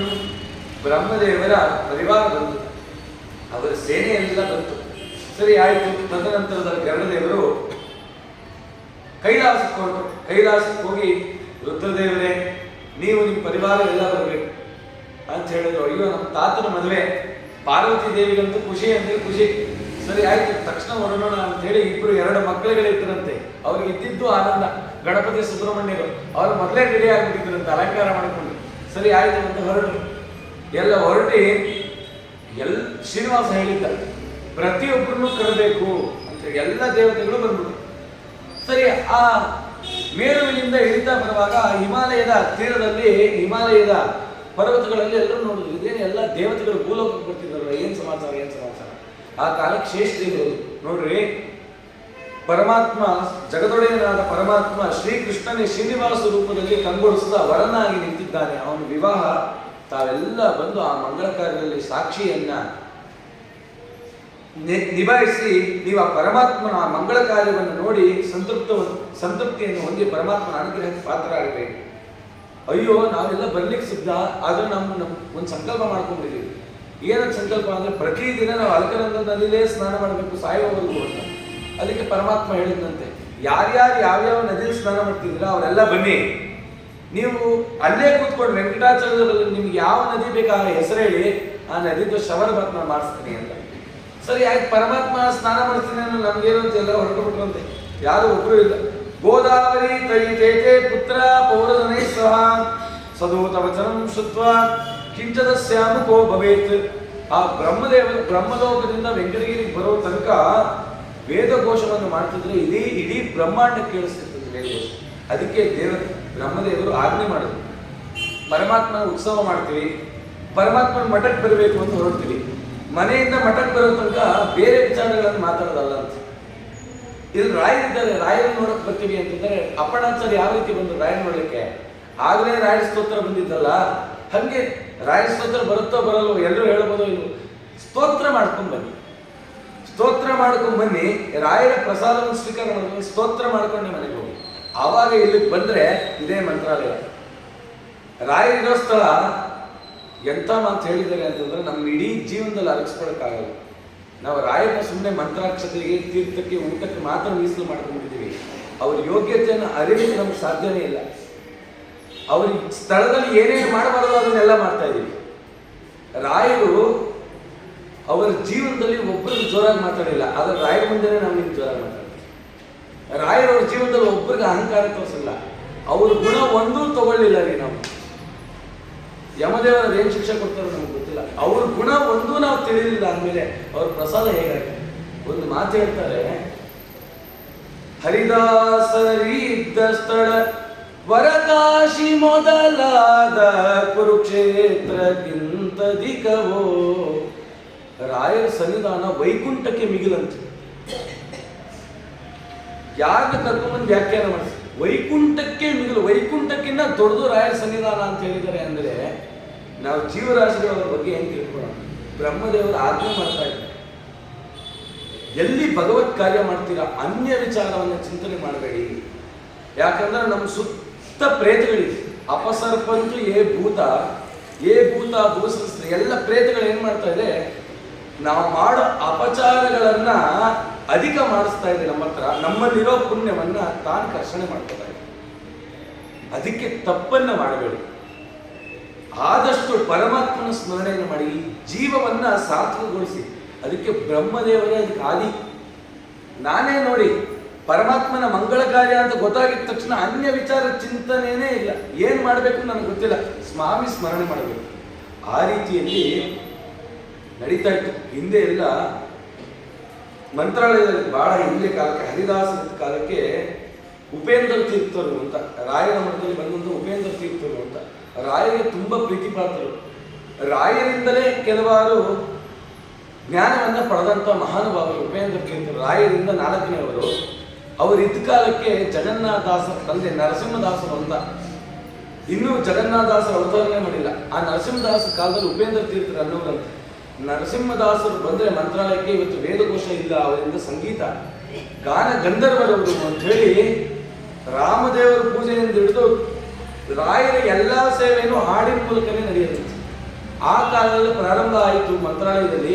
ಆ ಉತ್ಸವ ಬಂತು ಅಂತಂದ್ರೆ ಎಲ್ಲ ಹರಿದಾಸರು ನಿಲ್ಲಬೇಕು, ಅಲ್ಲಿ ವಾದ್ಯಗಳಿರಬೇಕು, ನರ್ತನ ಇರಬೇಕು, ಅವೆಲ್ಲ ರಥದ ಮುಂದೆ ನಡಿಬೇಕು. ಆದರೆ ಇವತ್ತಿನ ಬೆಂಗಳೂರು ಸಂಸ್ಕೃತಿ ಬಹಳ ಕಮ್ಮಿ ಆಗಿದೆ. ಬೆಂಗಳೂರಲ್ಲಿ ಮಾತ್ರ ಅಲ್ಲ, ಎಲ್ಲ ಕಡೆನೂ ಕಮ್ಮಿ ಆಗಿದೆ. ಇದಕ್ಕೆ ಕಾರಣ ಏನು ಅಂತಂದ್ರೆ ನಮ್ಮ ಮಕ್ಕಳಿಗೆ ಈ ಆಸಕ್ತಿ ನಾವು ಹುಟ್ಟಿಸ್ತಾ ಇಲ್ಲ. ಮಕ್ಕಳಿಗೆ ಮಠಕ್ಕೆ ಬನ್ನಿ ಅಂದ್ರೆ ಬರಲ್ಲ ಅಂತಾರೆ. ಬಲವಂತಕ್ಕಾಗ ಕರ್ಕೊಂಡ್ಬರ್ಬೇಕು. ಗುರುವಾರ ಕರ್ಕೊಂಡ್ಬನ್ನಿ. ಅವ್ರು ತಿಳಿಯೋದು ಬೇಡ, ತಿಳಿದೇ ರಾಯರ ಪಾದದ ತಗೊಳ್ಳಿ, ತಿಳಿದೇ ರಾಯರ ಮಂತ್ರ ತಗೊಳ್ಳಿ. ರಾಯರು ಒಂದಲ್ಲ ಒಂದಿನ ಉದ್ಧಾರ ಮಾಡಿ ಅವರನ್ನ ಅನುಗ್ರಹ ಮಾಡ್ತಾರೆ. ಆಗ ಬ್ರಹ್ಮದೇವರಿಗೆ ಆಜ್ಞೆ ಮಾಡ್ತಿದ್ದಾರೆ. ಕಲಿಯುಗದ ಜನ ಆನಂದವನ್ನು ಪಡಬೇಕಂದ್ರೆ ಇದು ಒಂದರಲ್ಲೇ ಪಡಿಬೇಕು. ಪುರಿ ಜಗನ್ನಾಥದಲ್ಲಿ ರಥೋತ್ಸವ ನಡೆಯುತ್ತೆ ಆಷಾಢ ಮಾಸದಲ್ಲಿ.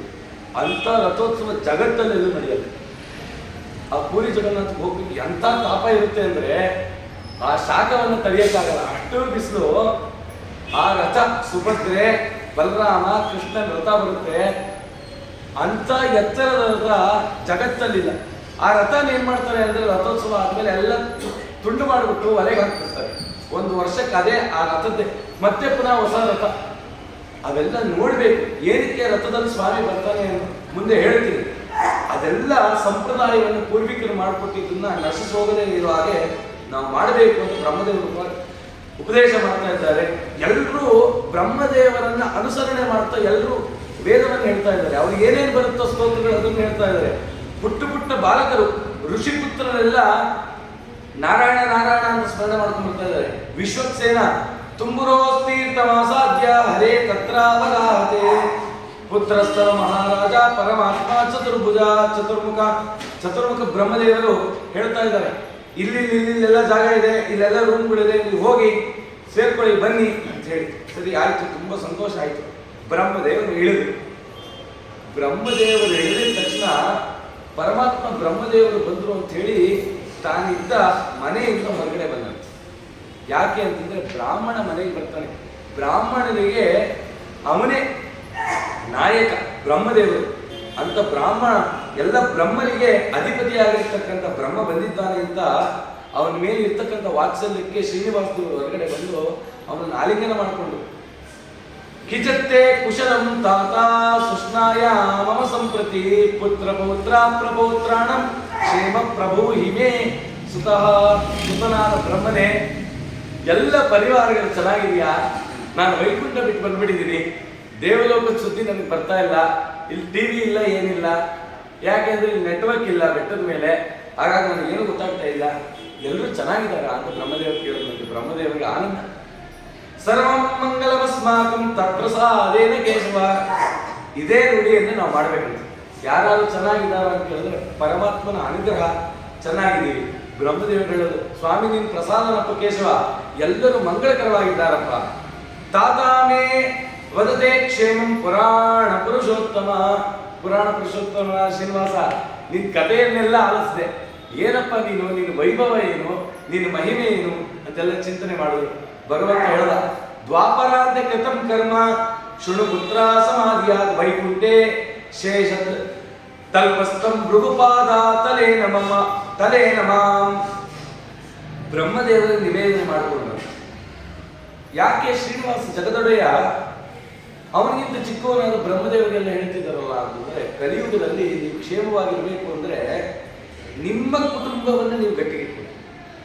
ನಿಮ್ಮ ಮನೆಯಲ್ಲಿ ಅಣ್ಣ ಇದ್ದಾರ ದೊಡ್ಡವರು, ಆ ಅಣ್ಣನಿಗೆಲ್ಲ ಒಪ್ಪಿಸಿ. ಅಣ್ಣ ಹೇಳ್ತಾನೆ, ಅಪ್ಪ ಒಳ್ಳೆಯದು ನೋಡ್ದ ತಮ್ಮನಾದಂಥವ್ ನೀನೆಲ್ಲ ಬಂದು ನನಗೆ ಒಪ್ಸಿದಿಲ್ಲ, ನನಗೆ ಬಹಳ ಸಂತೋಷ ಆಯ್ತು. ಹಾಗೆ ಎಲ್ಲರಿಗೂ ನಾಯಕ ಬ್ರಹ್ಮದೇವರಪ್ಪ ದೊಡ್ಡವರು.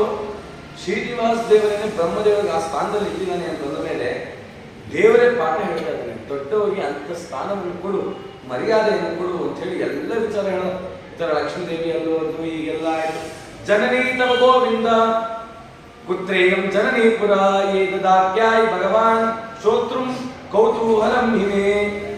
ಸರಿ ಸ್ವಾಮಿ, ಎಲ್ಲ ಸರಿ, ಇವಳು ಯಾರು ಭದ್ರಾದೇವಿ ನೋಡೇ ಇಲ್ವಲ್ಲ ಅಂತ ಹೇಳುವಾಗ ದೇವ್ರು ಹೇಳ್ತಾ ಇದ್ದಾನೆ, ಯಶೋಧ ಬುಕುಲ ಭೂತ್ವ ವರ್ತತೆ ವೆಂಕಟಾಚಲೆ.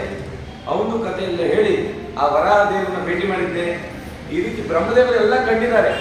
ಸರ್ವಜ್ಞರಾದ ಬ್ರಹ್ಮದೇವರಿಗೆ ಎಲ್ಲವನ್ನು ದರ್ಶನ ಮಾಡಿಸಿದ್ದಾನೆ. ಆದ್ರೂ ಕೂಡ ಇದನ್ನೆಲ್ಲ ಮಾಡೋದು ಸರಿ. ಇವ್ರನ್ನೆಲ್ಲ ಮಾತಾಡುವಷ್ಟು ರುದ್ರದೇವರು ಒಂದು ತುಂಬಾ ಸಂತೋಷ ಆಗೋಯ್ತು. ಪರಮಾತ್ಮ ಒಂದು ಟೊಂಕದಲ್ಲಿ ಸುಬ್ರಹ್ಮಣ್ಯನ, ಒಂದು ಟೊಂಕದಲ್ಲಿ ಗಣಪತಿ ಕುಡಿಸ್ಕೊಂಡು ಮುದ್ದಾಡ್ಬಿಟ್ರು. ಬಾಲಕರ ಚೆನ್ನಾಗಿದ್ದೀರಾ ಅಂತ ಹೇಳಿ ಅವ್ರ ತಲೆ ಸೌರಿ ಅವ್ರನ್ನ ತೊಡೆ ಮೇಲೆ ಕುಡಿಸ್ಕೊಂಡು ಅವ್ರು ಬೆನ್ ಸೌರದಂತೆ ಶ್ರೀನಿವಾಸ. ಎಂಥ ಜನ್ಮ ಅದೆಲ್ಲ. ತಮಾಲಿಂಗ್ಯ ಋಷಿಕೇಶ ಪ್ರಾಪ ಶಂಕರ ಮಾಗತಾತ್. ಆ ಶಂಕರ ನನ್ನ ಮಾತಾಡಿಸಿದಂತೆ, ಶಂಕರ ನೀಲಕಂಠ ಹೇಗಿದೆಯಪ್ಪ ಸ್ವಾಮಿ, ನೀನು ಪ್ರಸಾದದಿಂದ ಎಲ್ಲ ಚೆನ್ನಾಗಿದ್ದೀನಿ. ನೀನು ನನ್ನ ಕರೆದೆ, ನನ್ನ ಭೂತಗಣಗಳನ್ನೆಲ್ಲ ಕರ್ಕೊಂಡ್ಬಂದ್ಬಿಟ್ಟಿದ್ದೀನಿ. ಭೂತಗಣಗಳೆಲ್ಲ ಬಂದ್ಬಿಟ್ಟಿದೆಯಾ? ಸರಿ ಆಯ್ತು. ಆ ಭೂತಗಣಗಳಿಗೆ ಎಲ್ಲ ನಿಯಮನ ಮಾಡಲಿಕ್ಕೆ ಯಮದೇವರಿಗೆ ಹೇಳ್ಬಿಡು. ಯಾಕಂದ್ರೆ ಈ ದೊಡ್ಡ ಮದುವೆ ಇದು, ಎಷ್ಟು ಲಕ್ಷಾಂತರ ಜನ ಕೋಟ್ಯಾಂತರ ದೇವತೆಗಳೆಲ್ಲ ಬರ್ತಾರೆ. ಇಲ್ಲಿ ಕಳ್ತನ ಆಗಬಾರ್ದಲ್ಲ. ಹಾಗಾಗಿ ಆ ಬೂತ್ಗಳನ್ನ ಒಂದೊಂದು ದಿಕ್ಕಿನಲ್ಲಿ ನಿಲ್ಲಿಸಿ ಕಾನ್ಸ್ಟೇಬಲ್ ನಿಲ್ಲಿಸಿದಾಗೆ ಅವ್ರನ್ನೆಲ್ಲ ಆರ್ಗನೈಸ್ ಮಾಡಿ ಅವ್ರನ್ನೆಲ್ಲ ನೋಡ್ಕೊಳ್ಳಿಕ್ಕೆ ಯಮದೇವರೇ ನಾಯಕರು, ಅವರೇನೆ ಮೇನ್. ಪೊಲೀಸ್ಗಳಿಗೆಲ್ಲ ಅಧಿಕಾರಿಗಳು ಅವ್ರನ್ನ ನಿಲ್ಲಿಸ್ಬಿಟ್ಟು ಎಲ್ಲ ಕಾರ್ಯವನ್ನು ನೀನು ಮಾಡಿಸು. ಚಿತ್ರಗುಪ್ತೋ ಮಹಾಪ್ರಾಜ್ಞ ಸಂಪ್ರಾಪ್ತೋ ರಾಜಸತ್ತಮ.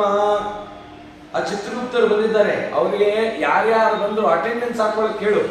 ಯಾಕಂದ್ರೆ ಎಲ್ಲ ಬೇಕು, ಎಲ್ರಿಗೂ ತಾಂಬೂಲ ಕಳಿಸ್ಬೇಕು. ಮದುವೆ ಎಲ್ಲ ಆದ್ಮೇಲೆ ಒಂದು ಪತ್ರ ಬರೀಬೇಕು, ನೀವೆಲ್ಲ ಬಂದ್ರಿ, ಆ ಕೃತಜ್ಞತೆಯ ಒಂದು ಪತ್ರವನ್ನು ಬರೀಬೇಕು. ಎಲ್ಲ ಋಷಿಗಳು ಬಂದಿದ್ದಾರೆ. ವಿಶ್ವಾಮಿತ್ರೋ ವಸಿಷ್ಠಶ್ಚ ವಾಲ್ಮೀಕಾಚ ಮದಗ್ನಿಜ ಪುಲಸ್ತಶ್ಚ ದದಿತಿಶ್ಚ ಶುನಪೇಶ್ಚಾಲಗಾಲವಃ ಕಾಗ್ಯ ಕೃಷ್ಣೋ ಮಹಾರಾಜ ಸುಪುತ್ರ ಸಪರಿಗ್ರಹ ಗಂಧರ್ವಾಪ್ಸರಶ್ಚೈವ ಸರ್ವೇ ಸಿದ್ಧಾ ಸಹಾರಗಾ ಏವಂ ಮಾರ್ಷಯೋ ದೇವ ರಾಜಾನಶ್ಚ ಸಮಾಗತಾಃ ವಿವಾಹತ್ತಂ ಸಮಾಜಗ್ನು ಸರ್ವೇ ಸಂಭ್ರಮಕಾತರಾಃ. ಮದುವೆ ಸಂಭ್ರಮ ಇರಬೇಕು ಅಂತಂದ್ರೆ ನೀವೆಲ್ಲ ಬರಬೇಕು. ಇವತ್ತಿನ ಕಾಲದ ಮದುವೆ ಏನಾಗಿದೆ ಅಂತಂದ್ರೆ ತಾಂಬೂಲದಿಂದ ಎಲ್ಲಾನು ಒಬ್ರಿಗೆ ನಿಭಾಯಿಸ್ಬಿಟ್ಟಿರ್ತೀವಿ. ಒಬ್ರು ಈವೆಂಟ್ ಯಾರೋ ಬರ್ತಾರೋ ಅವ್ರಿಗೆಲ್ಲ ಒಪ್ಪಿಸ್ಬಿಟ್ಟು. ಆದ್ರೆ ಮದುವೆ ಸಂಭ್ರಮ ಎಲ್ಲಿಂದ ಪ್ರಾರಂಭ ಆಗುತ್ತೆ ಅಂದ್ರೆ ಶ್ರೀನಿವಾಸ ಹೇಳ್ತಿದ್ದಾನೆ, ಅಲ್ಲಿ ಬಂದಂತ ರುಚಿಗಳಿಗೆ ಹೇಳಿದಂತೆ ಮೊದಲು ತೋರಣ ಕಟ್ಟಿ ಅಂತ. ಹಬ್ಬ ಅಂದ್ರೆ ತೋರಣ ಕಟ್ಟೋದು. ಇವತ್ತೆಲ್ಲ ಪ್ಲಾಸ್ಟಿಕ್ ತೋರಣ, ಅದ್ರ ಸುಖವಿಲ್ಲ. ಅದ್ರ ತೋರಣ ಕಟ್ಟಬೇಕು ಅಂದ್ರೆ ಅಪ್ಪ ತೋರಣ ಕಟ್ಟಬೇಕು, ಮಗ ಅದಕ್ಕೆಲ್ಲ ಮಡಿಸಿ ಕಡ್ಡಿ ಕೊಟ್ಟು, ಇವಾಗೆಲ್ಲ ಸ್ಟ್ಯಾಪ್ಲರ್ ಕಡ್ಡಿ ಕೊಟ್ಟು, ನಾನು ಚಿಕ್ಕವನಿರುವಾಗ ಆಗಿತ್ತು, ಕಡ್ಡಿ ಕೊಡಬೇಕು, ಸುತ್ತಮುತ್ತ ಇರೋರೆಲ್ಲ ಮಾತಾಡ್ತಿರ್ಬೇಕು. ಆ ಸಂಭ್ರಮ ಇವತ್ತಿಲ್ಲ, ತುಂಬಾ ಹೊರಟೋಗ್ಬಿಟ್ಟಿವಿ. ಬಹಳ ದುಃಖ ಆಗುತ್ತೆ. ಏನಪ್ಪ ನಾವು ಬೆಳೀತಿರೋ ಕಾಲಕ್ಕೆ ಇದೇನು ನೋಡ್ಲಿಕ್ಕೆ ಆಗ್ತಿದ್ವಿ ಅಂತ. ಆ ಥರ ಅಲ್ಲಿ ಪ್ರಾರಂಭ ಆಯ್ತಂತೆ, ತೋರಣ ಕಟ್ಟಲಿಕ್ಕೆ ಪ್ರಾರಂಭ ಮಾಡಿ. ಈ ಗಣಪತಿ ಸುಬ್ರಹ್ಮಣ್ಯ ಅಲ್ಲಿ ಇಲ್ಲಿ ಓಡಾಡ್ತಿದ್ರಲ್ಲ, ಅವ್ರಿಗೆ ಆಜ್ಞೆ ಮಾಡಿದ್ರಂತೆ, ಹೋಗು ಮದುವೆ ಅಂದಮೇಲೆ ವಿಳ್ಳೆದೆಲೆ ಬೇಕು, ವಿಳ್ಳೆದೆಲೆ ಬಿಡಿಸ್ಕೊಂಡ್ ಬನ್ನಿ ಅಂತ. ಅವ್ರು ಏನ್ ಮಾಡೋದಂತೆ, ಎಲ್ಲ ಪುಟ್ಟ ಬಾಲಕರನ್ನೆಲ್ಲ ಸಂಗ್ರಹ ಮಾಡ್ಕೊಂಡು ಬನ್ನಿ ವಿಳ್ಳೆದೆಲೆ ಬಿಡಿಸ್ಕೊಂಡು ಹೋಗೋಣ ಅಂತ. ಅಲ್ಲೆಲ್ಲ ಹೊರಟಿವಿ, ಎಲ್ಲ ಪ್ರಾರಂಭ ಶುರುವಾಯ್ತಂತೆ. ಆ ಆನಂದವೋ ಆನಂದ.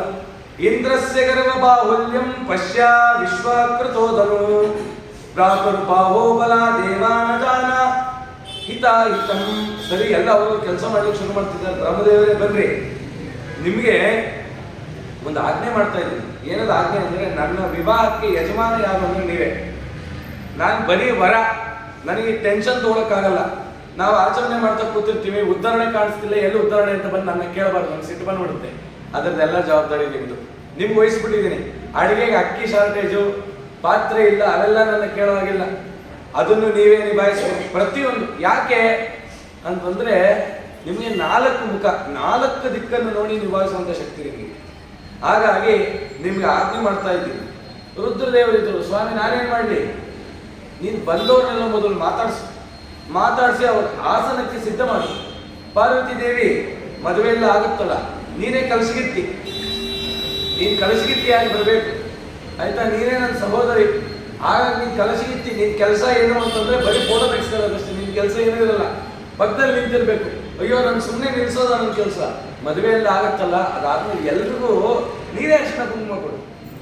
ಅದಕ್ಕೆ ಗೌರಿಗೆ ಒಂದು ಮಹಾತ್ಮೆಯನ್ನು ಶ್ರೀನಿವಾಸ ದೇವರು ಹೇಳ್ತಾರೆ. ಏನದು ಅಂತಂದ್ರೆ, ವೈಷ್ಣವರಾಗ್ಲಿ ಶೈವರಾಗ್ಲಿ ಯಾರೇ ಆಗ್ಲಿ ಮದುವೆಗೆ ಲಕ್ಷ್ಮೀ ಪೂಜೆ ಅಂತ ಮಾಡಿಸಲ್ಲ, ಗೌರಿ ಪೂಜೆ ಅಂತಾನೆ ಮಾಡಿಸೋದು. ಯಾಕೆ ಅಂತಂದ್ರೆ ಶ್ರೀನಿವಾಸ ಅಲ್ಲಿ ಪದ್ಮಾವತಿ ವಿಚಾರ ಹೇಳ್ತಾ ಇದ್ದಾನೆ. ನೋಡು, ಆ ಪದ್ಮಾವತಿ ಮನೆಯಲ್ಲಿ ನಿನ್ ಪೂಜೆ ಮಾಡ್ತಾ ಇದ್ದಾರೆ ಗೌರಿ. ಯಾಕೆ ಅಂದ್ರೆ ನಮ್ಮಿಬ್ಬರ ದಾಂಪತ್ಯ ಜೀವನ ಚೆನ್ನಾಗಿರ್ಬೇಕು ಅಂದ್ರೆ ನೀವಿಬ್ಬರೇ ಇರಬೇಕು. ದೇವರೇ ಆಜ್ಞೆ ಮಾಡಿಕೊಟ್ಟಿದ್ದಾನೆ. ಜೀವನ ಹೇಗಿರ್ಬೇಕು ಅಂದ್ರೆ ಪಾರ್ವತಿ ಪರಮೇಶ್ವರ ಇದ್ದಾಗಿರ್ಬೇಕಂತ. ಯಾಕೆ? ನಮ್ಗಿರೋ ಎಲ್ಲ ಸಮಸ್ಯೆಗಳು ಅವ್ರ ಮನೇಲೂ ಇದೆ. ಏನದು ನಿಮ್ಗೆಲ್ಲ ಗೊತ್ತಿರೋ ವಿಚಾರವೇ, ಸ್ಮರಣೆಗೆ ಹೇಳ್ತಾ ಇದ್ದೀವಿ. ಆ ಪಾರ್ವತಿ ವಾಹನ ಸಿಂಹ, ಆ ರುದ್ರದೇವರ ವಾಹನ ನಂದಿ. ಇವರಿಬ್ಬರಿಗೂ ವೈರತ್ವ. ಆ ವೈರತ್ವ ಇದ್ರೂ ಅವರ ಜೀವನ ಸಮಬಾಳ್ವೆ ಇರೋದ್ರಿಂದ ಆ ವೈರತ್ವ ಕ್ಲೇಶವೇ ಇಲ್ಲ. ಆ ಸ್ಕಂದನ ವಾಹನವಾಗಿರ್ತಕ್ಕಂಥ ಆ ಮಯೂರ ಮತ್ತೆ ಮೂಷಿಕ, ಇವೆರಡಕ್ಕೂ ವೈರತ್ವ. ಆ ಮೂಷಿಕವನ್ನು ಕಂಡ್ರೆ ಆ ಮಯೂರ ಕುಕ್ಕೆ ಬಿಡುತ್ತೆ ತಕ್ಷಣದಲ್ಲಿ, ಆದ್ರೆ ಆ ವೈರತ್ವನೇ ಇಲ್ಲ. ಅದಕ್ಕೆ ರುದ್ರದೇವರು ಜೀವನವನ್ನು ನೋಡಿ ನಮ್ಮ ಜೀವನವನ್ನು ರೂಢಿಸ್ಬೇಕು.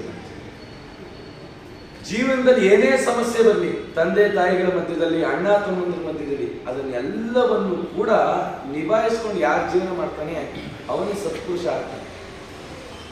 ಹಾಗಾಗಿ ನಮ್ಮ ಜೀವನವೇ ನಿಮಗೆ ಮಾರ್ಗದರ್ಶನ ಅಂತ ಪರಮಾತ್ಮ ತಾನು ಹೇಳ್ದ.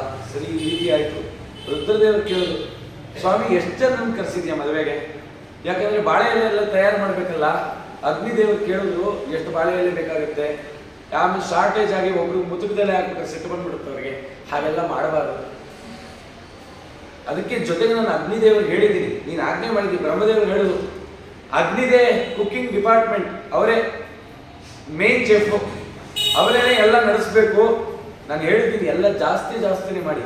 ಯಾಕಂದರೆ ಬಡಿಸೋ ಟೈಮಲ್ಲಿ ತಮಗೆ ಬೇಕಾದವ್ರಿಗೆ ಮಾತ್ರ ಜಾಸ್ತಿ ಬಡಿಸೋದು, ಇಲ್ಲ ಬೇರೆಯವ್ರಿಗೆ ಕೇಳದೆ ಹೋಗೋದು, ಇದೆಲ್ಲ ಮಾಡಿದ್ರೆ ಒಂಟಿ ಕಣ್ಣು. ಗರುಡ ಪುರಾಣದ ಒಂದು ಶಾಪ ಇದೆ. ಭೋಜನದಲ್ಲಿ ಕೂತಾಗ ಭೇದ ಮಾಡಿ ಬಡಿಸಿದ್ರೆ ಅವನು ಒಕ್ಕಣ್ಣನಾಗ್ತಾನಂದ್ರೆ. ಅವನು ಹುಟ್ಟುತ್ತಿರುವಾಗಲೇ ಬರೀ ಒಂದು ಕಣ್ಣು ಕಾಣಿಸುತ್ತೆ. ಯಾಕೆ ಅಂದರೆ ಪಕ್ಕದಲ್ಲಿ ಕೂತಿದ್ದು ಅವನು ಕಾಣಲಿಲ್ವಲ್ಲ, ಅದಕ್ಕೆ ಒಂದು ಕಣ್ಣಾಗುತ್ತೆ. ಹಾಗಾಗಿ ಈ ರೀತಿ ಇದೆ. ನಿನ್ನ ಮದುವೆಯಲ್ಲಿ ದೋಷ ಹುಡುಕಿದ್ರು ಸಿಕ್ಕಬಾರ್ದು, ಅಷ್ಟು ಪರ್ಫೆಕ್ಟಾಗಿ ಆಗಬೇಕು. ಯಾಕೆಂದ್ರೆ ಬ್ರಹ್ಮದೇವರ ಯಜಮಾನರು. ದೇವರ ನಕದ, ಆಯ್ತಪ್ಪ ಸರಿ ಆಯ್ತು, ಏನು ಮಾಡಿಸ್ತೀನೋ ಮಾಡಿಸಿ, ಸಂತೋಷ, ಸರಿ ಆಯ್ತು, ಇದೆಲ್ಲ ನಿಶ್ಚಯ ಆಯ್ತು. ಎಷ್ಟು ಜನ ಕರೆಸಿದ್ಯಾ? ಎಷ್ಟು ಜನ ಮುಕ್ತ ಬ್ರಹ್ಮರಿದ್ದಾರೋ, ಎಷ್ಟು ಜನ ಇದ್ದಾರೋ ನಮ್ಗೆ ಗೊತ್ತಿಲ್ಲ. ಅವ್ರು ಎಲ್ಲರನ್ನೂ ಕರೆಸ್ಬಿಟ್ಟಿದ್ದೀನಿ. ಸರಿ, ಯಾರು ಹರ್ಷದಿಂದ ಇರಬೇಕು ಪರಮಾತ್ಮನ ಅನುಗ್ರಹದಿಂದ, ಅವರು ಬಯಸಿಲ್ಲ ಅಂದ್ರೆ ಪ್ರತಿನಿತ್ಯ ಹಬ್ಬವೇ. ನವರಾತ್ರಿ ಇವತ್ತಿನ ದಿನ ತುಂಬ ವಿಶೇಷ ಏನು ಅಂತಂದರೆ, ವೇದವ್ಯಾಸ ದೇವರ ಪೂಜೆ, ಸರಸ್ವತಿ ಪೂಜೆ ಎಲ್ಲ ಮಾಡಿರ್ತೀವಲ್ಲ, ಇದರ ಆಚರಣೆ ಹೇಗೆ ಮಾಡಬೇಕು ಅಂದರೆ, ಮಕ್ಕಳನ್ನು ಕರೆಸಿ ಸಾಯಂಕಾಲದಲ್ಲಿ ಲಕ್ಷ್ಮೀ ಶೋಭಾನ ಏನೋ ಒಂದು ಪ್ರಾರ್ಥನೆ ಎಲ್ಲ ಮಾಡಿ, ಒಂದು ಭಜನೆ ಎಲ್ಲ ಮಾಡಿ, ಮಕ್ಕಳಿಗೆ ಶಾವಿಗೆ ಪಾಯಸ ಮಾಡಿಸ್ಬೇಕು. ಮಕ್ಕಳಿಗೆ ಭಾಳ ಪ್ರೀತಿ. ಶಾವಿಗೆ ಪಾಯಸ ಮಾಡಿಸಿ ಸರಸ್ವತಿ ಅಂತರ್ಯಾಮಿಯಾಗಿರ್ತಕ್ಕಂಥ ಆ ವೇದವ್ಯಾಸ ದೇವರ ಪ್ರಸಾದವನ್ನ ಮಕ್ಕಳಿಗೆ ಕೊಟ್ಟರೆ ದೊಡ್ಡವರ ಆಶೀರ್ವಾದ ಮಾಡಬೇಕಂತೆ, ನಿನಗೆ ವಿದ್ಯೆ ಪ್ರಾಪ್ತಿ ಆಗಲಿ. ಇವತ್ತೆಲ್ಲ ಕಣ್ಮರೆ ಆಗ್ತಾ ಇದೆ ನಮ್ಮ ಆಚಾರಗಳು. ಆದರೆ 10 ದಿನಕ್ಕೆ ಪ್ರತಿದಿನ ಯಾವ ಯಾವ ಪದಾರ್ಥಗಳ ಭಕ್ಷ್ಯಗಳನ್ನು ಮಾಡಬೇಕು, ಅದರಲ್ಲಿ ಯಾವುದಕ್ಕೂ ಪರಮಾತ್ಮ ನಿಯಾಮಕನಾಗಿದ್ದಾನೆ, ಅದನ್ನು ಸ್ವೀಕಾರ ಮಾಡಿದ್ರೆ ನಮಗೇನಾಗುತ್ತೆ? ಇದೆಲ್ಲ ಪೂರ್ವಿಕರು ಧರ್ಮ ಸಿಂಧು ನಿರ್ಣಯ ಸಿಂಧು ಆಗಲಿ ದಾಖಲೆ ಮಾಡಿಟ್ಟಿದ್ದಾರೆ.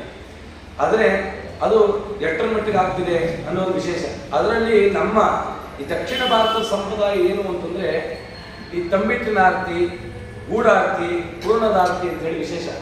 ಯಾಕೆ ಅಂತಂದರೆ, ಯಾರು ತಿರುಪತಿ ಶ್ರೀನಿವಾಸ ದೇವರ ಮನೆ ದೇವರು ಇರ್ತಾರೆ, ಅವರು ಶ್ರಾವಣ ಮಾಸದಲ್ಲಿ ಮತ್ತು ಆಶ್ವೀಜ ಮಾಸದಲ್ಲಿ ತಂಬಿಟ್ಟಿನ ಆರತಿ ಅಂತ. ಈ ತಂಬಿಟ್ಟಿನ ಆರತಿ ಯಾವುದೇ ಆಹಾರ ಪದಾರ್ಥದ ಆರತಿಯನ್ನು ಮಾಡ್ತೀವಲ್ಲ, ಆ ಆರತಿಯನ್ನು ಏನಕ್ಕೆ ಮಾಡಬೇಕು ಅಂತಂದರೆ, ಇದರಲ್ಲಿ ಲಕ್ಷ್ಮೀ ದೇವಿ ಇರ್ತಾರೆ. ಆ ಹೂರ್ಣ ಸಿಹಿ ಪದಾರ್ಥದ ಲಕ್ಷ್ಮೀ ದೇವಿ ಇರ್ತಾರೆ. ಆ ಲಕ್ಷ್ಮೀ ದೇವಿ ಮೂಲಕ ಪರಮಾತ್ಮನ ಕಾಣ್ತೀವಿ ಅನ್ನೋದು ಒಂದು ಅನುಸಂಧಾನ.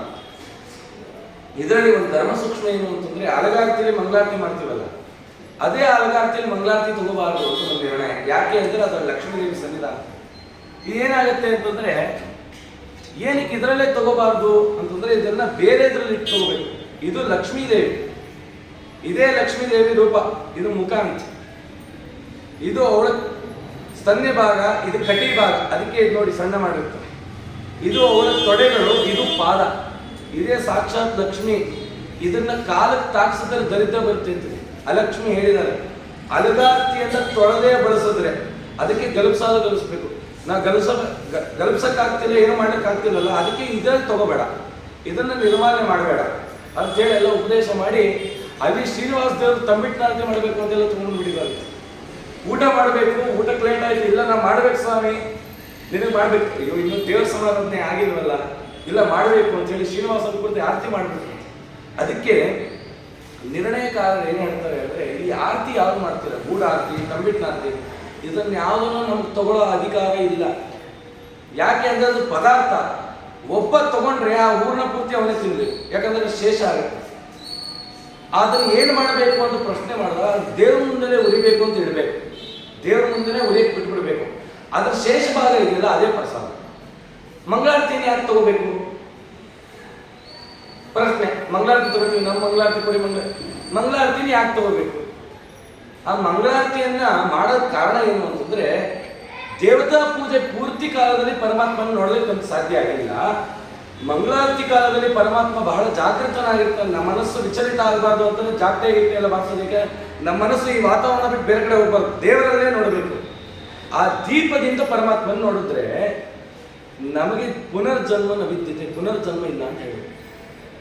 ಸರಿ, ಆ ಪರಮಾತ್ಮನಿಗೆ ಸಮರ್ಪಣೆ ಪಟ್ಟಂತ ಬೆಳಕಿದೆಯಲ್ಲ, ಆ ಜ್ವಾಲೆಯನ್ನ ಹೇಗೆ ತಗೋಬೇಕು? ತಗೊಂಡು ನಮ್ಮ ನೇತ್ರದ ತಲೆಗೆ ಸ್ಪರ್ಶ ಮಾಡಿ ಕಣ್ಣಿಗೆ ಪಾಪ ಪುರುಷ ಅಂತಿದ್ದ ನಮ್ಮ ಒಳಗಡೆ, ಅವನು ಮಾಡಬಾರ್ದು ಮಾಡಿಸ್ತಾ ಇದ್ದಾನೆ.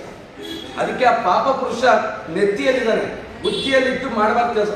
ಆ ಬುದ್ಧಿಯಲ್ಲಿದ್ದವನು ಕಣ್ಣಿಗೆ ತಂದು, ಕಣ್ಣದಿಂದ ಹೃದಯಕ್ಕೆ ತಂದು, ನಾಭಿಗೆ ತಂದು, ನಾಭಿಗೆ ಎಡಪಕ್ಕಕ್ಕೆ ತಾಕಿಸ್ಕೋಬೇಕು. ಇಲ್ಲಿ ಆ ಜಠರಾಗ್ನಿಗೆ ಸಂಬಂಧಪಟ್ಟು ಆ ಶಾಖ ಪರಮಾತ್ಮನಿಗೆ ಸಂಬಂಧಪಟ್ಟ ಆ ಅಗ್ನಿ ಆ ಪಾಪ ಪುರುಷನನ್ನು ಸುಳ್ಳಿ ಅಂತೇಳಿ ನಾಭಿ ಎಡಪಾಕಕ್ಕೆ ಹಾಕೋಬೇಕು. ನಮಗೆ ಗೊತ್ತೇ ಇಲ್ಲ ಯಾಕೆ ಮಂಗಳಾರತಿ ತಗೋಬೇಕು, ಹೇಗೆ ತಗೋಬೇಕು, ಇವೆಲ್ಲ ತಿಳಿಬೇಕು ಅಂಥೇಳಿ ಶ್ರೀನಿವಾಸ ಕಲ್ಯಾಣದ ಪ್ರತಿಯೊಂದು ವಿಚಾರ ಬಹಳ ಚೆನ್ನಾಗಿದೆ. ಎಲ್ಲ ಧರ್ಮದ ವಿಚಾರವನ್ನು ಹೇಳಿ ಇದನ್ನೆಲ್ಲ ಚಿಂತನೆ ಮಾಡಿ ಅಂತ ಹೇಳ್ತಾ ಇದ್ದಾರೆ. ಆಯ್ತು, ಶ್ರೀನಿವಾಸನಿಗೆ ಹೇಳಿದ್ರು ಬ್ರಹ್ಮದೇವರು, ಸ್ವಾಮಿ ಊಟಕ್ಕೆಲ್ಲ ಕೂತಿದ್ದಾರೆ, ಕೃಷ್ಣಾರ್ಪಣ ಹೇಳು ಅಂದ್ರೆ ಆ ಕೃಷ್ಣಾರ್ಪಣ ಹೇಳು. ಎಲ್ಲ ಊಟ ಮಾಡೋದು ಎಲ್ಲ ಸಿದ್ಧ ಆಯ್ತು. ಊಟ ಎಲ್ಲ ಆದ್ಮೇಲೆ ರುದ್ರದೇವರು ಬಂದರು. ಸ್ವಾಮಿ ಎಲ್ಲ ಚೆನ್ನಾಗಾಯ್ತು, ಸರಿ, ವಿವಾಹಕ್ಕೆ ಒಂದು ವಾರ ಇದೆ, ಆದ್ರೆ ಎಲ್ಲರನ್ನೂ ಕರೆದವನು ನೀನ್ ಹೆಂಡತಿ ಲಕ್ಷ್ಮಿನೇ ಕರೆದಿಲ್ವಲ್ಲ ಅಂತ ಹೇಳಿದ್ರು ರುದ್ರದೇವರು. ತಕ್ಷಣ ತಲೆನೋವು ಬಂದ್ಬಿಡ್ತಾನೆ ಶ್ರೀನಿವಾಸನಿಗೆ. ತಕ್ಷಣ ತಲೆನೋವು ತಲೆ ಇಟ್ಕೊಂಡ್ಬಿಟ್ಟ. ಹೌದಲ್ವಾ, ನನ್ನ ಹೆಂಡತಿ ಲಕ್ಷ್ಮಿನೇ ಕರೆದಿಲ್ಲ, ಆ ಲಕ್ಷ್ಮಿನ ಹೇಗಪ್ಪ ಸಮಾಧಾನ ಮಾಡ್ಕೊಂಡು ಕರ್ಕೊಂಡ್ಬರೋದು? ಕಲಿಯುಗದಲ್ಲಿ ಬೇರೆ ಇದೆ, ಮೊದಲನೇ ಹೆಂಡತಿಗೆ ಪರ್ಮಿಷನ್ ಇಲ್ಲದೆ ಎರಡನೇ ಮದುವೆ ಆಗೋಗಿಲ್ಲ, ಇಲ್ಲ ಡಿವೋರ್ಸ್ ಆದ್ರೂ ಆಗಿರ್ಬೇಕು. ನಮ್ಮಲ್ಲಿ ಡಿವೋರ್ಸ್ ಅನ್ನೋದು ಇಲ್ಲೇ ಇಲ್ಲ. ಹಾಗಾಗಿ ಅವಳು ಹೇಳಬೇಕು, ಹೇಳೋರು ಯಾರು? ಅವಳನ್ನು ಒಪ್ಪಿಸಿ ಮದುವೆ ಆಗೋದು ಹೇಗೆ? ನಮ್ಮ ಅಮ್ಮನ ಕರೀರಿ ಅಂತ. ಸರಿ, ರುದ್ರದೇವರು ಬಕಲಾದೇವಿ ಬಾಮ್ಮ ಶ್ರೀನಿವಾಸ್ ಕರೀತಾ ಇದ್ದಾರೆ. ಅಮ್ಮ ಮದುವೆ ಬೇಡ, ಕ್ಯಾನ್ಸಲ್, ಇವ್ರನ್ನೆಲ್ಲರೂ ಕಳಿಸ್ಬಿಡು, ಹೊರಡಿಸ್ಬಿಡು. ಅಲ್ಲ ಶ್ರೀನಿವಾಸ, ಇವ್ರನ್ನೆಲ್ಲ ಸಾಕರೆ ಒಂದು ಹೊತ್ತು ಊಟನೂ ಆಗೋಯ್ತು, ಮದುವೆ ಬೇಡ ಅಂತೀಯ, ಯಾಕೆ? ಇಲ್ಲ, ನನಗಾಗಲೇ ಮದುವೆ ಆಗಿದೆ. ಆ ಲಕ್ಷ್ಮಿ ಅಂತ, ಆ ಲಕ್ಷ್ಮೀ ದೇವಿ ಕೊಲ್ಲಾಪುರದಲ್ಲಿದ್ದಾಳೆ, ಅವಳ ಕರ್ಕೊಂಬರೋದು ಯಾರು? ಅವಳನ್ನ ಒಪ್ಸ್ಲಿಕ್ಕಾಗಲ್ಲ, ಅವಳು ಖಂಡಿತ ಒಪ್ಪಲ್ಲ. ಅದಕ್ಕೆ ಈ ಮದುವೆ ಬೇಡ, ಇದನ್ನ ಇಲ್ಲೇ ಬಿಟ್ಬಿಡೋಣ, ಕೈ ತೊಳ್ಕೊಂಬಿಡೋಣ, ಆಗಿದ್ದಾಗೋಯ್ತು. ಎಲ್ಲ ದೇವತೆಗಳಿಗೂ ಒಂದು ಊಟ ಹಾಕಬೇಕು ಅಂತಿತ್ತು, ಮುಗಿದೋಯ್ತು, ಸಾಕು, ಈ ಮದುವೆ ನಡೆಯಲ್ಲ ಅಂತ ರುದ್ರದೇವರಿಗೆ ಬೈಲಿಕ್ಕೆ ಪ್ರಾರಂಭ ಮಾಡಿದಂತ. ಸುಮ್ಮನೆ ಇರ್ಲಿಕ್ಕೆ ಆಗ್ಲಿಲ್ಲ ರುದ್ರ, ಯಾಕೆ ಸುಮ್ಮನೆ ಮಾತಾಡಿ ಮತ್ತೆ ನೋಡು ವಿಘ್ನ ಬಂತು. ರುದ್ರದೇವರೊಂದು ನಾನೇನು ಮಾಡಲಿ, ಕೇಳಿದೆ ಎಲ್ಲರೂ ಬಂದಿದ್ದಾರೆ, ಲಕ್ಷ್ಮೀದೇವಿ ನಮ್ಮಮ್ಮ ಬಂದಿಲ್ವೇ ಅಂತ. ನೋಡು ಇವನು ಮದುವೆ ಆಗಲ್ಲ ಅಂತ ಹೇಳಿ ಮೂಲೆಗೆ ಹೋಗಿ ಕೂತ್ಕೊಂಡ್ಬಿಟ್ಟಿದ್ದಾರೆ ಶ್ರೀನಿವಾಸ. ಸರಿ, ಏನೋ ಒಂದು ನಿರ್ಣಯ ಮಾಡೋಣ ಅಂತ ಹೇಳಿ ಬ್ರಹ್ಮದೇವರು ಬಂದರು. ದೇವರನ್ನು ಕೇಳಿದ್ರು, ಏನು ಸ್ವಾಮಿ ಲಕ್ಷ್ಮೀದೇವಿನ ಕರ್ಸೋಣ, ಏನು ಕತೆ? ದೇವರನ್ನು ಕರೆಸಲೇಬೇಕು, ಈ ಮದುವೆ ಆಗಬೇಕು ಅಂತ ಕರೆಸ್ಬೇಕು. ಅವಳು ಬರದೇ ಇದ್ರೆ ಮದುವೆನೇ ಆಗಲ್ಲ. ಯಾಕಂದ್ರೆ ನನಗೆ ಅಭ್ಯಂಜನ ಮಾಡಬೇಕು ಅಂದ್ರೆ ಅವಳೇ ಬಂದು ಅಭ್ಯಂಜನ ಮಾಡಿ ಆರತಿ ಮಾಡಬೇಕು. ಅವಳು ಮಾಡೋ ತನಕ ನಾನು ಮದುವೆ ಆಗಲ್ಲ, ಅದಂತೂ ಗ್ಯಾರಂಟಿ. ಏನು ಮಾಡ್ತಿರೋ ಗೊತ್ತಿಲ್ಲ. ಅವ್ರನ್ನ ಲಕ್ಷ್ಮೀದೇವಿ ಬಂದ್ರೆ ಮದುವೆ, ಇಲ್ದಿದ್ರೆ ಕ್ಯಾನ್ಸಲ್ ಅಂದ. ಅದೇನು ಲಕ್ಷ್ಮೀದೇವಿನ ಯಾರು ಕರ್ಕೊಂಬರಕ್ಕೆ ಹೋಗ್ತಾರೆ, ಯಾರು ಕರೀತಾರೆ, ಲಕ್ಷ್ಮೀದೇವಿ ಬರ್ತಾಳ, ಮುಂದೇನಾಯ್ತು ಅಂತ ನಾಳೆ ದಿನ ನೋಡ್ತಾ, ನಾಳೆ ದಿನ ಶ್ರೀನಿವಾಸ ದೇವರು ಆಕಾಶರಾಜನ ಪಟ್ಟಣವನ್ನು ತಲುಪಿ ಆ ವರಪೂಜೆ, ಆಕಾಶರಾಜ ಪಾದ ತೊಳಿ ಪಾದ ಪ್ರಕ್ಷಾಲನೆ ಮಾಡಿ ಒಳಗಡೆ ಕರ್ಕೊಂಡು ಮಂಟಪಕ್ಕೆ ಕೂರಿಸೋವರೆಗೂ ಚಿಂತನೆ ಮಾಡೋಣ. ನಾಡಿದ್ದ ದಿನ ಅವನ ಮಾಂಗಲ್ಯ ಧಾರಣೆ, ತದನಂತರ ಏನೇನು ವರದಕ್ಷಿಣೆಗಳು ಕೊಟ್ಟ ಅದನ್ನೆಲ್ಲ ಚಿಂತನೆ ಮಾಡಿ ಆ ಲಕ್ಷ್ಮೀ ರಮಣನಾದ ಶ್ರೀನಿವಾಸನಿಗೆ ಅರ್ಪಣೆ ಮಾಡಿ ಅವನ ಅನುಗ್ರಹಕ್ಕೆ ಕಾತರರಾಗೋಣ ಅಂತ ಹೇಳ್ತಾ ಶ್ರೀಕೃಷ್ಣಾರ್ಪಣಮಸ್ತು. ಶ್ರೀನಿವಾಸಂ ಜಗನ್ನಾಥಂ ಪದ್ಮಾವತ್ಯಾಭಿರಾಜಿತಂ ಬ್ರಹ್ಮಾದ್ಯೈಃ ವಿನುತಂ ವಂದೇ ಕುಲದೇವಂ ರಮಾಪತಿಂ. ವೆಂಕಟೇಶ ವೆಂಕಟೇಶ ವೆಂಕಟೇಶ ಪಾಹಿ ಮಾಂ. ವೆಂಕಟೇಶ ವೆಂಕಟೇಶ ವೆಂಕಟೇಶ ರಕ್ಷ ಮಾಂ. ಹನುಮ ಹನುಮ ಭೀಮ ಭೀಮ ಮಧ್ವ ಮಧ್ವ ಪಾಹಿ ಮಾಂ. ಹನುಮ ಹನುಮ ಭೀಮ ಭೀಮ ಮಧ್ವ ಮಧ್ವ ರಕ್ಷ ಮಾಂ. ರಾಘವೇಂದ್ರ ರಾಘವೇಂದ್ರ ರಾಘವೇಂದ್ರ ಪಾಹಿ ಮಾಂ. ರಾಘವೇಂದ್ರ ರಾಘವೇಂದ್ರ ರಾಘವೇಂದ್ರ ರಕ್ಷ ಮಾಂ. ನಿನ್ನವ ನಿನ್ನವ ಶ್ರೀನಿವಾಸ ನಾನನ್ಯವನರಿಯನು ಶ್ರೀನಿವಾಸ. ಅಯ್ಯ ಮನ್ನಿಸೋ ತಾಯಿ ತಂದೆ ಶ್ರೀನಿವಾಸ. ಪ್ರಸನ್ನ ವೆಂಕಟಾದ್ರಿ ಶ್ರೀನಿವಾಸ ಬಿಡೆನೋ ನಿನ್ನಂಗ್ರಿ ಶ್ರೀನಿವಾಸ ಬಿಡೆನೋ ನಿನ್ನಂಗ್ರಿ ಎನ್ನ ದುಡಿಸಿಕೊಳ್ಳಲೋ ಶ್ರೀನಿವಾಸ